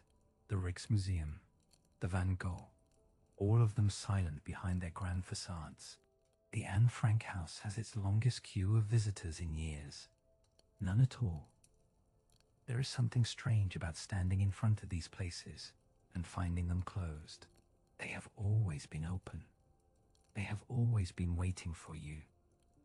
But the city is adapting. It always has. In the neighborhoods, something quieter and more human is happening. People are leaving small things on their stoops. A bag of groceries for a neighbor, a pot of soup with a handwritten note. In the Jordan, where the streets are narrow and the houses lean close together, you can hear music drifting from an open window. Someone playing piano, unhurried, a melody you almost recognize. The notes drift down to the street and dissolve into the cool air. The bicycle paths are not entirely empty. People still cycle, to the pharmacy, to the supermarket, to nowhere in particular, because sometimes you simply need to move. You watch a woman ride past with a paper bag balanced on her handlebars, her coat buttoned to the chin, her breath making small clouds in the cold. She does not look frightened. She looks determined. That is a very Amsterdam look. By winter, the second lockdown has come. The pale sun sits low over the rooftops and throws long shadows across the empty squares. The Christmas lights are still strung above the shopping streets, but the streets below them are quiet. The lights reflect in the canal water, small and wavering, red and gold and white. They are beautiful in a way that feels almost too tender to look at for long. You lean against a bridge railing and let the cold settle around you. The city has been through harder things than this. You know that now, after all these months. It has been flooded and occupied and rebuilt and reimagined over and over across 400 years of water and wind and human stubbornness. It has always found its way back to the canal's edge, and so you breathe in the cold air with its faint green smell of water, and you listen to the small sounds the canal makes in the quiet. Patient, persistent, still here. The smell comes back first. That is how it always is. Before the crowds return, before the music finds its way back into the streets, before any of it, there is smell, coffee, dark and strong, drifting out of a cafe door that has been closed for so long you almost forgot what it felt like to walk through one. Bread from a bakery oven. Something sweet and yeasty and warm. You breathe it in slowly, and something in your chest loosens just a little. It is 2021, and the city is learning to open its eyes again. Not all at once. That is not how recovery works. It happens in small moments, quiet and tentative, like someone testing the temperature of water with just one finger before stepping in. A restaurant puts 2 tables on the pavement outside. A bookshop props its door open for the first time in months. A child runs along the edge of the canal, and her laugh bounces off the old stone walls, and people nearby look up and smile without quite knowing why. You are standing near the water, the same water where, not so long ago, a single accordion played into the silence. That sound has not left you. It was lonely, yes, but it was also proof of something. The city was still here. It was waiting. And now, slowly, it is answering. The first festivals are small and careful. Outdoor stages with plenty of space between the seats. Performers who have not played to a live audience in over a year, and you can hear it in their voices. A kind of trembling gratitude, a fullness that has nowhere else to go. You sit on a folding chair in a square that smells of cut grass and warm stone, and the music washes over you like the first real rain after a long dry summer. There is something different about joy when it has been interrupted. It is quieter than you expect, more careful. People do not rush back to everything at once. They choose, they linger. They stay a little longer at the table, hold their coffee cup a little tighter, look at the person across from them a little more directly, as if they have remembered, without being told, that none of this is guaranteed. The light in the evenings helps. Long, golden, unhurried. It falls across the rooftops and turns the old buildings soft and amber.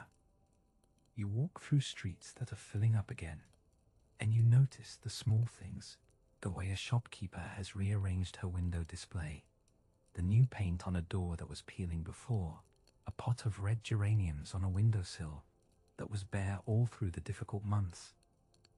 Someone has put up fairy lights along an alley you always liked, They were not there before.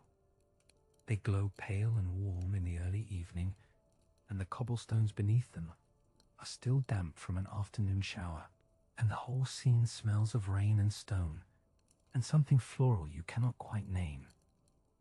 You touch the wall as you pass. The stone is cool and slightly rough under your fingertips. It has been here for centuries. It has seen things you cannot imagine. And it is still here, solid and patient, holding the city up.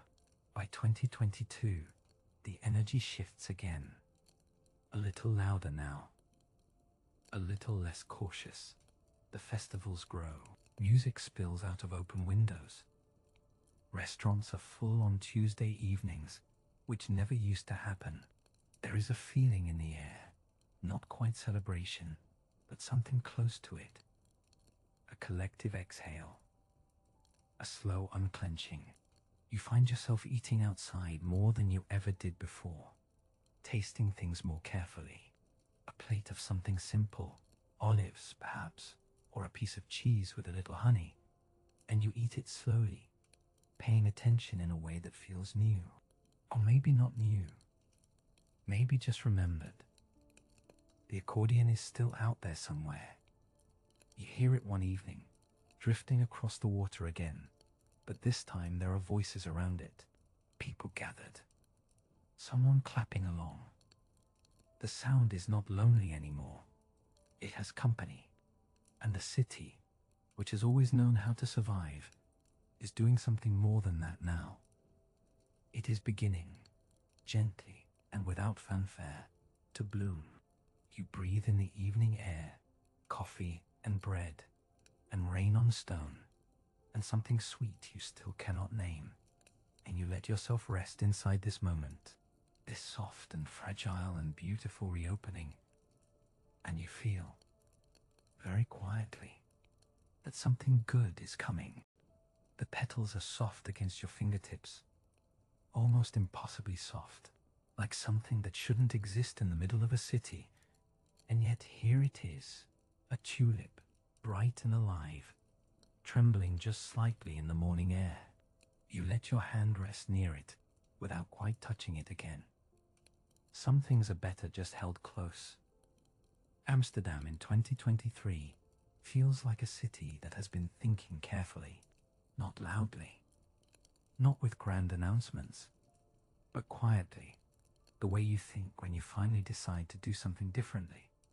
You can feel it in small ways, in the texture of the streets beneath your feet, some of the old cobblestones replaced now with permeable paving, designed to let rainwater sink slowly back into the earth, rather than rushing away into drains.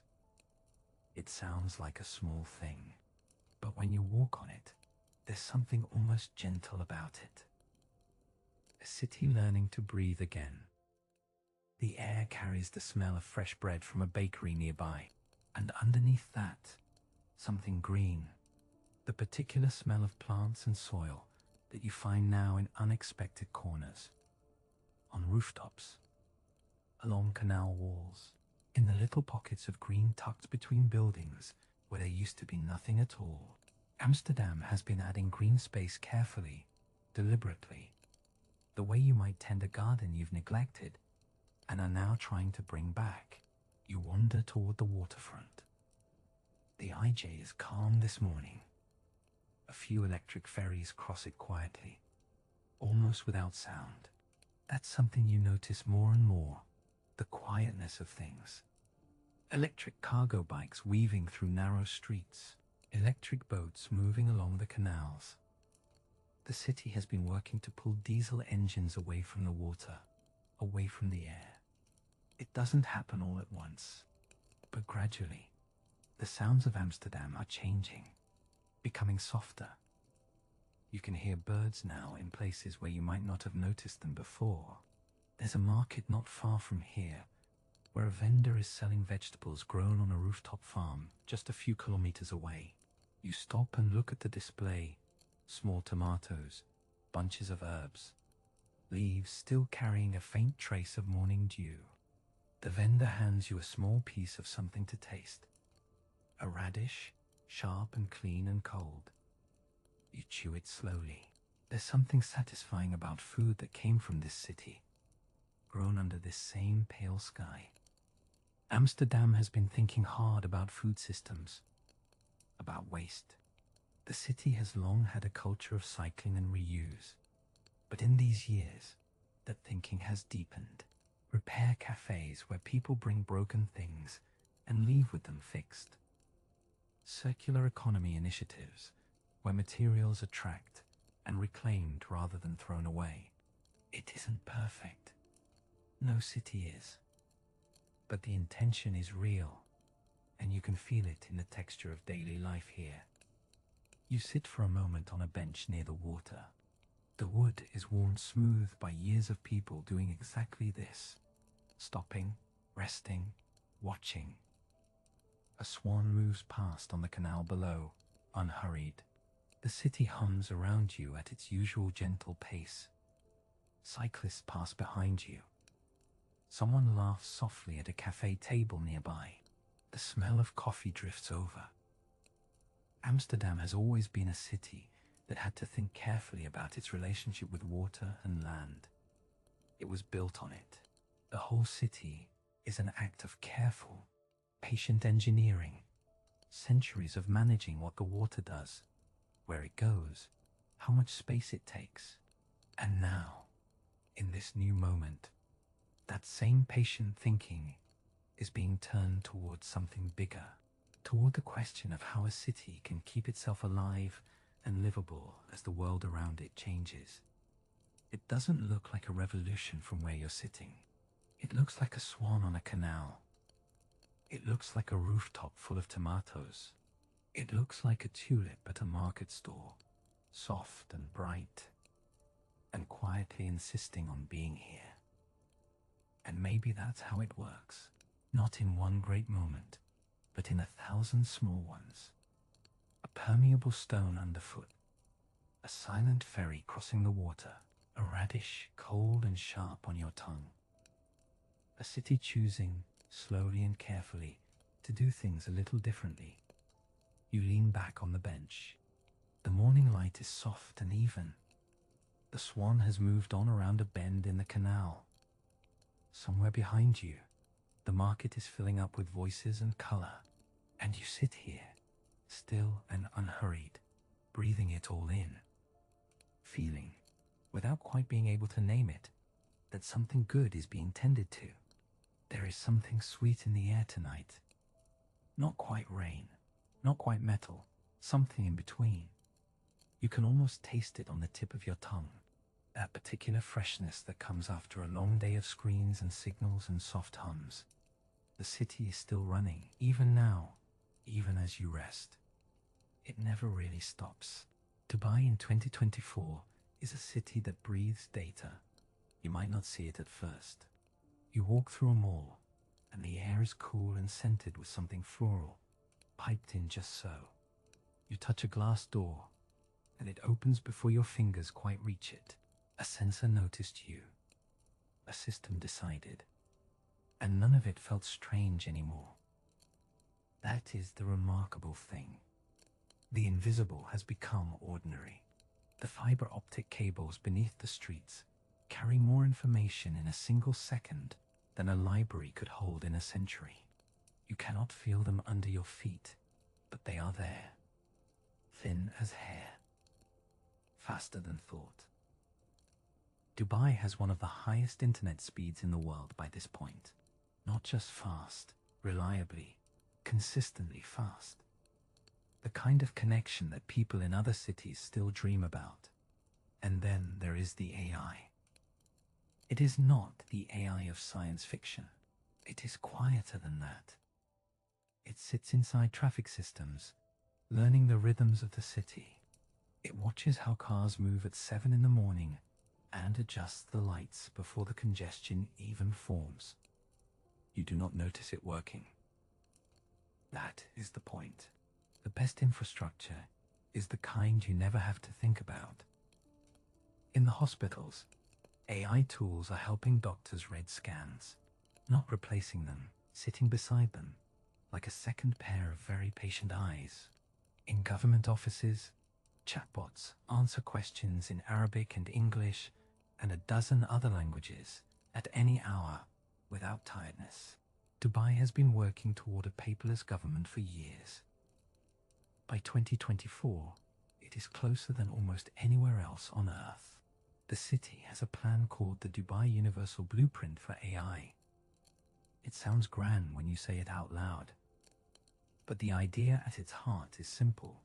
Use these tools to make life a little smoother, a little less frustrating, a little more kind. You stand somewhere near the waterfront and look out. The buildings are lit, but softly. The water reflects the glow in long, broken lines.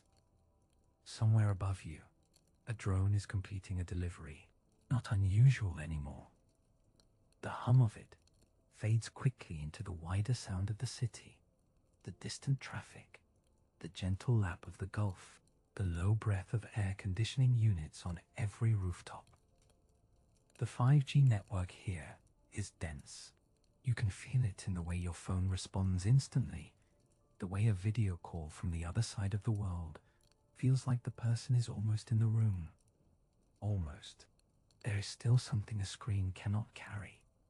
The warmth of a hand, the smell of someone's kitchen. But the distance has shrunk. That is real. And the solar panels you passed earlier today, still warm from the afternoon sun, even as evening came in. They are part of this too. The city is trying to connect its digital ambitions to its energy ambitions. Smart grids that know when demand will rise. Buildings that talk to the power system, adjusting themselves, conserving quietly. It is all one conversation, really. The city talking to itself, learning, adapting. There is a word that gets used a lot in these years. Smart. Smart city. Smart building. Smart everything. And sometimes it sounds hollow, like a word that has been polished too smooth. But when you sit with it, when you watch a streetlight dim automatically, because no one is walking nearby, when you see a bus arrive exactly when the app said it would, you feel something underneath the word. Something that is actually trying. Dubai is not finished. No city ever is. There are neighborhoods still being built, infrastructure still being laid, questions still being asked about who benefits most from all this connectivity and who might be left behind. Those questions matter. They are part of the story too. But tonight, the city hums. The data moves. The lights hold their soft positions along the water. And somewhere, a system is learning something new, adjusting, refining, preparing for tomorrow. You breathe in that faint electric sweetness again. Still there, still quiet.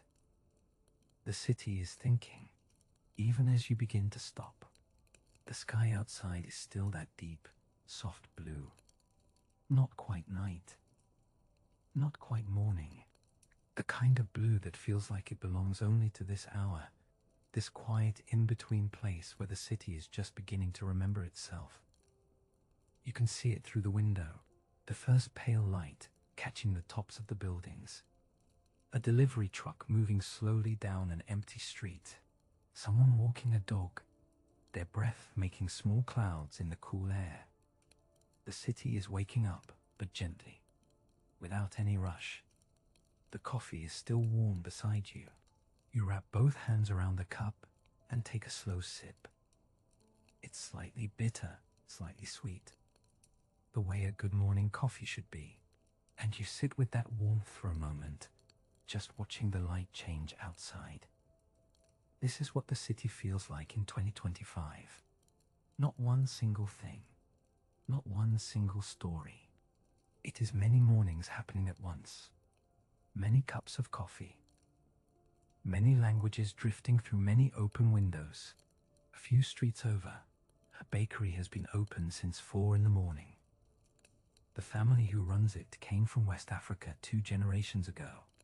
They make bread the way their grandmother taught them. but they also make something new. Something that belongs to this city now. The smell of it drifts out onto the pavement. Warm flour. A little cardamom.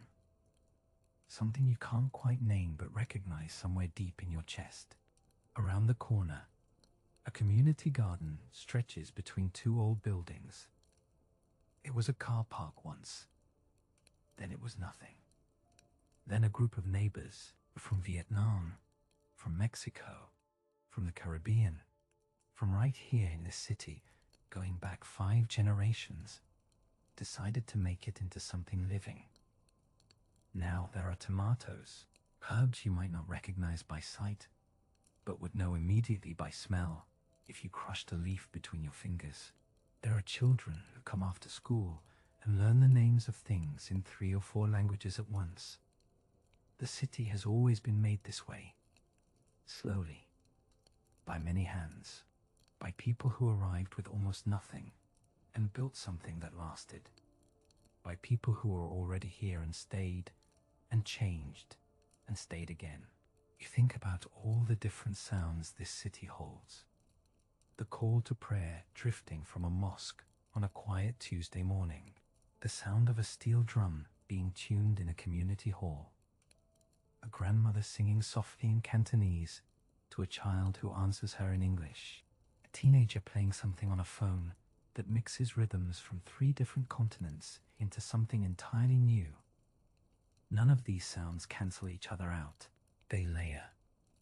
They settle into each other like sediment in still water. And what you get, over time, is something rich and complicated and genuinely alive. It hasn't always been easy. You know that. There have been years of tension, misunderstanding, moments when the city felt like it was pulling in too many directions at once. But there is something stubborn about the way people build community. Something that keeps reaching toward connection even when it's hard. You can feel it in the small things. The way a shopkeeper learns a few words of a customer's language just to be kind. The way a neighborhood festival grows a little bigger every year because more people want to be part of it. The way a child draws a picture of their street and fills it with faces that look like everyone they know. The light outside has shifted now. The deep blue has softened into something warmer. A pale gold is beginning to touch the edges of the rooftops. The city is fully waking. You can hear it. A bus. A bicycle bell. Somewhere. Music. You take another sip of your coffee. It's cooler now. Still good. This is what it means to be a living city. Not a fixed thing. Not a finished thing. Something always in the middle of becoming. Something shaped by every person who ever arrived here, stayed here, loved here, built something here, and then passed it on. The laptop screen glows softly beside you. The cursor blinks. Patient, unhurried. Outside, the morning is fully here now, warm and ordinary, and full of quiet wonder. You breathe in slowly. You breathe out. The city breathes with you, and somewhere in all of it, in all those layered voices and morning smells and small acts of kindness, something endures. Something that no single person made alone. Something that belongs to everyone. The sound reaches you before anything else. It is low and warm, like something the city is humming to itself. A single bell, somewhere across the rooftops, ringing out slow and full. Then another joins it. Then another. They don't rush. They don't compete. They simply layer, one over the other, until the whole morning feels wrapped in bronze. You are standing somewhere in Amsterdam. The year is 2025, and the city is 750 years old today. It is a strange thing to hold in your mind. 750 years. You try to feel the weight of it, but it slips away, the way very large numbers do. So instead you just listen. The bells. the water, the soft creak of a boat shifting against its mooring. These sounds have been here a long time. Not the same bells, not the same boats, but the same rhythm, the same unhurried conversation between the city and the river it was built beside. The morning is cool. You pull your jacket a little closer. The air smells of damp stone and something sweet. Fresh stroopwafels from a cart not far away. The caramel still warm inside the thin waffle layers. Someone nearby is drinking coffee from a paper cup, and the smell drifts past you for just a moment before the breeze carries it off. All around you, the city is waking up for its anniversary. Banners hang between the old canal houses. They are orange and white and blue, the colors of the city's flag, the same colors that have marked this place for centuries. Some of the banners have a simple number printed on them. 750. Nothing more. It doesn't need anything more. Last night, you remember, there were lanterns on the water. Soft glowing shapes drifting slowly along the canals, their light trembling on the surface. Neighbors had gathered at the edges of the bridges, leaning on the old iron railings, watching quietly. No one was in a hurry. No one needed to be anywhere else. It felt like the city was breathing slowly, and everyone had simply decided to breathe along with it. This morning carries that same feeling, something unhurried, something that knows it has time. You walk along one of the broader streets near the center. The cobblestones are uneven under your feet. You can feel each one through the soles of your shoes, small and rounded, worn smooth by so many years of footsteps. You think about all the people who have walked exactly here. Merchants with heavy loads, children running to school, soldiers, refugees, artists, workers, ordinary people on ordinary mornings who had no idea they were part of something that would still be standing 750 years later. A group of school children passes you, moving in a loose and cheerful cluster. Their teacher is trying to keep them together, not entirely succeeding. One small girl stops and presses her hand flat against the brick wall of an old building. She holds it there for a moment, as if she is listening through her palm. Then she runs to catch up with the others. You understand the impulse. There are events planned all through the day. Music in the squares, boats decorated with flowers moving through the canals, an open-air exhibition along one of the main waterways, where photographs and maps and old drawings show the city at different moments in its life, small and muddy and new, then growing, then grand, then scarred, then rebuilt, then changing again, always changing, always somehow still itself. You stop at one of the display panels. It shows a map from the very early years, when the settlement was barely more than a dam and a few houses on either side of the river. The lines are rough, the scale is uncertain, but you can already see the shape of what it would become. The curve of the water, the way the land reaches out on both sides, the beginning of something. You stand there for a while, looking at that old map, and then looking up at the city around you. The same shape, older, fuller, layered with everything that has happened inside it. The bells are still ringing somewhere, faint now, carried on the wind. A child nearby is eating a piece of orange cake, and a small crumb falls onto the cobblestones. A pigeon arrives almost immediately, with great confidence, as if it too has been here for centuries. Maybe, in some way, it has. You keep walking. The city keeps breathing. And somewhere just ahead, the morning is still unfolding. The air along the Amstel carries something particular tonight.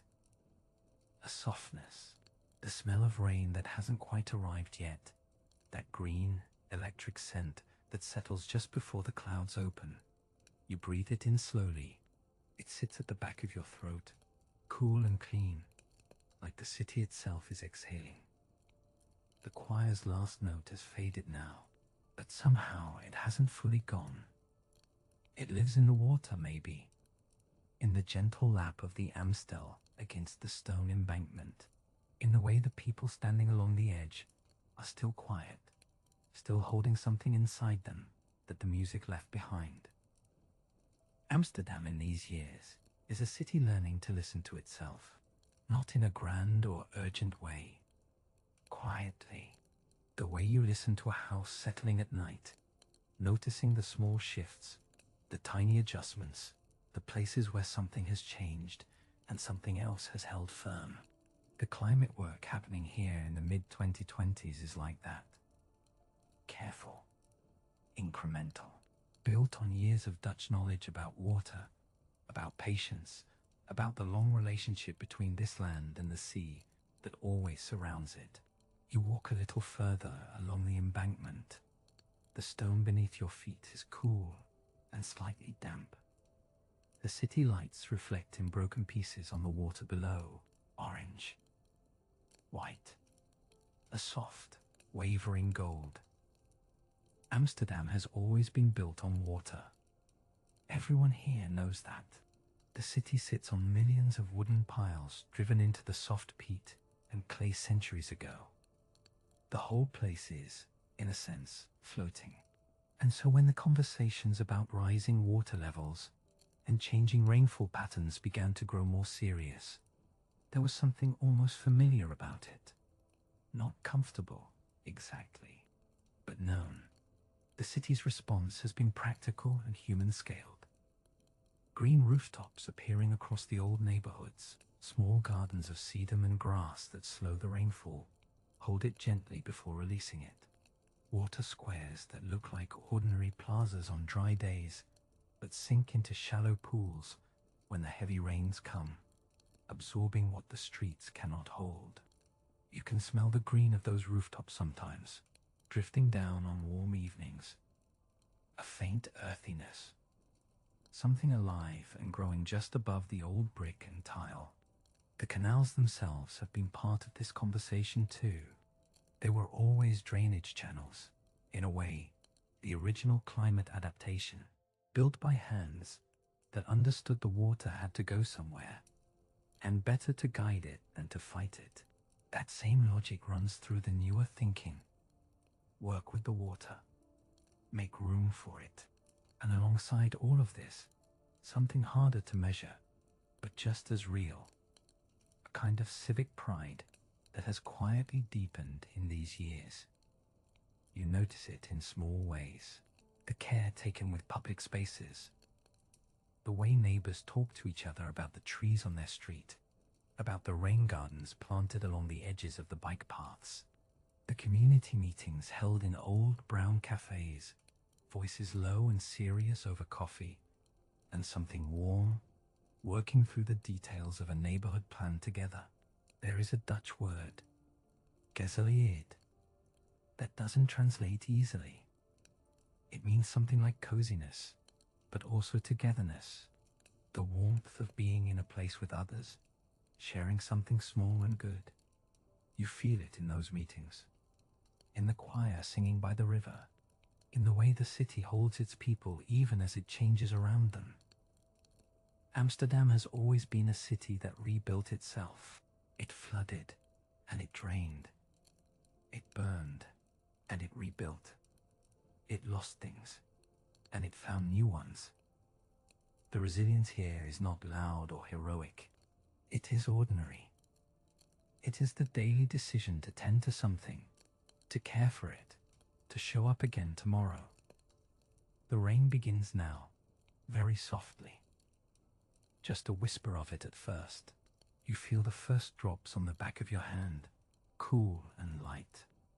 The surface of the Amstel shifts, covered suddenly in tiny rings, each one spreading out and touching the next, overlapping, disappearing, beginning again. The people along the embankment don't rush. A few lift their faces to the sky. A few pull their collars up, smiling a little. The city takes the rain in, as it always has. And you stand there in the middle of it, feeling the soft weight of the drops on your shoulders, smelling the wet stone and the river and that green electric air, as something in you settles too. Gently, quietly, like a city that has learned, over centuries, that the water always comes and that it is all right. You reach out and touch the railing. It is cool beneath your fingers, slightly damp still from the rain that passed through earlier. The metal has that particular smoothness that comes from being new, not worn yet, not shaped by years of hands resting on it. This railing was installed only recently, part of the new embankment, part of what people here are beginning to call the next Amsterdam. You stand for a moment and just feel it, the coolness spreading into your palm, the faint texture of the rivets beneath your thumb. The city around you is quiet tonight, not empty. Amsterdam is never truly empty, but settled. The kind of quiet that comes after rain. The streets are still glistening. The canal water is dark and smooth, and the reflections of the lights along the bank stretch long and wobbly into it, like golden threads being slowly pulled apart. You breathe in. The air smells of wet stone and something green. There are new plantings along this embankment, grasses and low shrubs chosen carefully, chosen because their roots hold soil together, because they can tolerate both dry summers and the occasional flood. They smell alive in a way that older parts of the city sometimes don't, fresh and a little wild. Amsterdam in 2026 is a city thinking very carefully about water. It always has been, of course. That is the oldest story here. The whole city was built on the idea that water could be managed, moved, redirected, that human hands and human ingenuity could make a place where there should not really be a place. For centuries that was enough. The pumps ran. The dikes held. The canals drained. But the water is changing now, rising slowly and steadily. The sea is warmer. The storms come differently. The engineers and the planners and the city's long memory all know that the old answers are not quite enough anymore. So Amsterdam is imagining new ones. You walk slowly along the embankment. Your footsteps are soft on the new paving. Somewhere nearby a bicycle bell rings once, a single clear note, and then fades. A boat moves quietly on the canal, its small engine a low hum that you feel as much as hear, a gentle vibration in the air against your chest. The visions being drawn up now are extraordinary in their ambition. There are plans for floating neighborhoods, clusters of homes and gardens built on platforms that rise and fall with the water rather than fighting it. There are proposals for new green corridors running through the city, wide strips of trees and wetland plants that slow rainwater down, let it sink into the ground instead of rushing into the drains all at once. There are ideas for the canals themselves, widening some, deepening others, connecting them differently, so that in a heavy storm, the water has more places to go, more room to breathe. You pause near a small information board mounted on a post. Even in the low light you can make out a diagram, a map of the city, with colored lines showing proposed new waterways, blue and green lines threading between the familiar shapes of streets and neighborhoods you recognize. It looks almost like a new city drawn lightly over the old one, and in a way, that is exactly what it is. Amsterdam has always done this, drawn a new city over the old one. The medieval town became the canal ring. The canal ring became the 19th century expansion. The expansion became the 20th century suburbs, and the harbor redevelopment, and the eastern Docklands rising from old industrial land. Each version of the city contains all the ones before it, like rings inside a tree. Now the city is drawing the next ring. You look out over the canal. A light mist is beginning to form just above the surface of the water. It drifts in slow, lazy curls. The air has cooled a little more. You pull your jacket closer and feel the fabric against your arms. Somewhere across the water, a window glows warm yellow. Someone inside moving slowly. A shadow passing the glass. Ordinary life going on inside, while out here the city is quietly, patiently imagining its future. The mist thickens just slightly.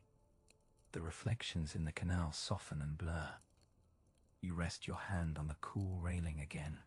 There is something held in the air tonight. Something unfinished. Not in an anxious way, more like a question that has been asked, but not yet answered. A drawing on a table somewhere, waiting for the next line to be added. The city breathes around you. And somewhere in the mist, the next Amsterdam is beginning to take shape. There is something sweet in the air tonight. Not quite sugar, not quite rain. Something in between, the way a warm stroopwafel tastes when you press it gently over a cup of tea and let the caramel soften just a little before you take a bite. That slow warmth, that patience, that willingness to wait for the right moment. Amsterdam has always known how to wait. You think about that child's hand, moving so carefully across the glowing map. Small fingers tracing the lines of a city that has been redrawn so many times before. New bridges, new neighborhoods, new ways of crossing the same water that has always been here. There is something deeply familiar in that gesture, even if the screen beneath those fingers is something no one could have imagined 100 years ago. The city teaches its children to plan. And then it teaches them that the water will do what the water wants.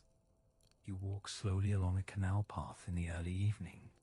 The light in 2026 is the same light it has always been.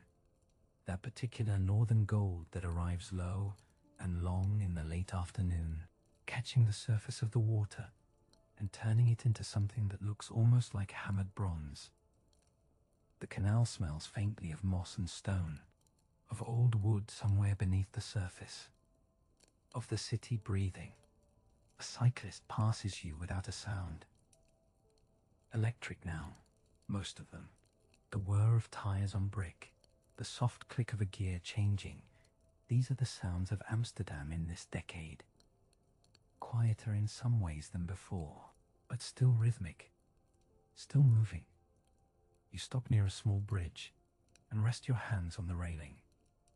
The iron is cool against your palms, slightly rough where the paint has worn thin. You can feel the age in it. Layers of color pressed down over decades, each one a different decision, a different moment, when someone looked at this bridge and thought, yes, let's try this shade. A heron stands very still on the opposite bank. It has been standing there, you suspect, for quite some time. It does not seem bothered by the city around it. It never has been. Across the water, the lights inside a ground floor apartment begin to glow. Someone is cooking. You can smell it faintly. Garlic, maybe, or something spiced and warm. A window is open just a crack. The sound of a radio drifts out, soft and indistinct, more texture than melody. This is what Amsterdam has always been, underneath everything else. Not the grand buildings, not the famous paintings, not the history that fills the museums and the guidebooks. It is this. A meal being made. A window left open. A heron waiting patiently for whatever comes next. The city has survived floods and fires, plagues and wars, centuries of reinvention. It has been a trading empire and a refuge. A place of extraordinary wealth and extraordinary suffering. It has opened its doors and sometimes closed them. It has made mistakes and tried, in its slow and complicated way, to learn from them. And still it stands. Still the water moves beneath the bridges. Still the light falls long and golden in the late afternoon. In 2026, Amsterdam is not finished. It is never finished. The plans on that child's digital map will become real, and then they will be changed, and then changed again. New people will arrive and make the city partly theirs. Old families will carry their memories forward into new decades. The language will shift slightly, the way languages always do. The food will change. The music will change. But the water will stay. The light will stay. The particular way this city holds its breath before a storm, and then exhales slowly after, that will stay too. You lean against the railing a little longer. The heron finally moves, lifting itself from the bank with a slow and unhurried grace, its wings wide and quiet against the evening sky. It crosses the canal and disappears somewhere into the soft distance. You watch it go. Amsterdam has always been a city of layers. Stone beneath water, history beneath stone, future beneath history. And somewhere in all of that, in the smell of rain on old brick, in the taste of something warm and sweet, in the cool iron under your hands, the city is still alive, still curious, still patient, still becoming.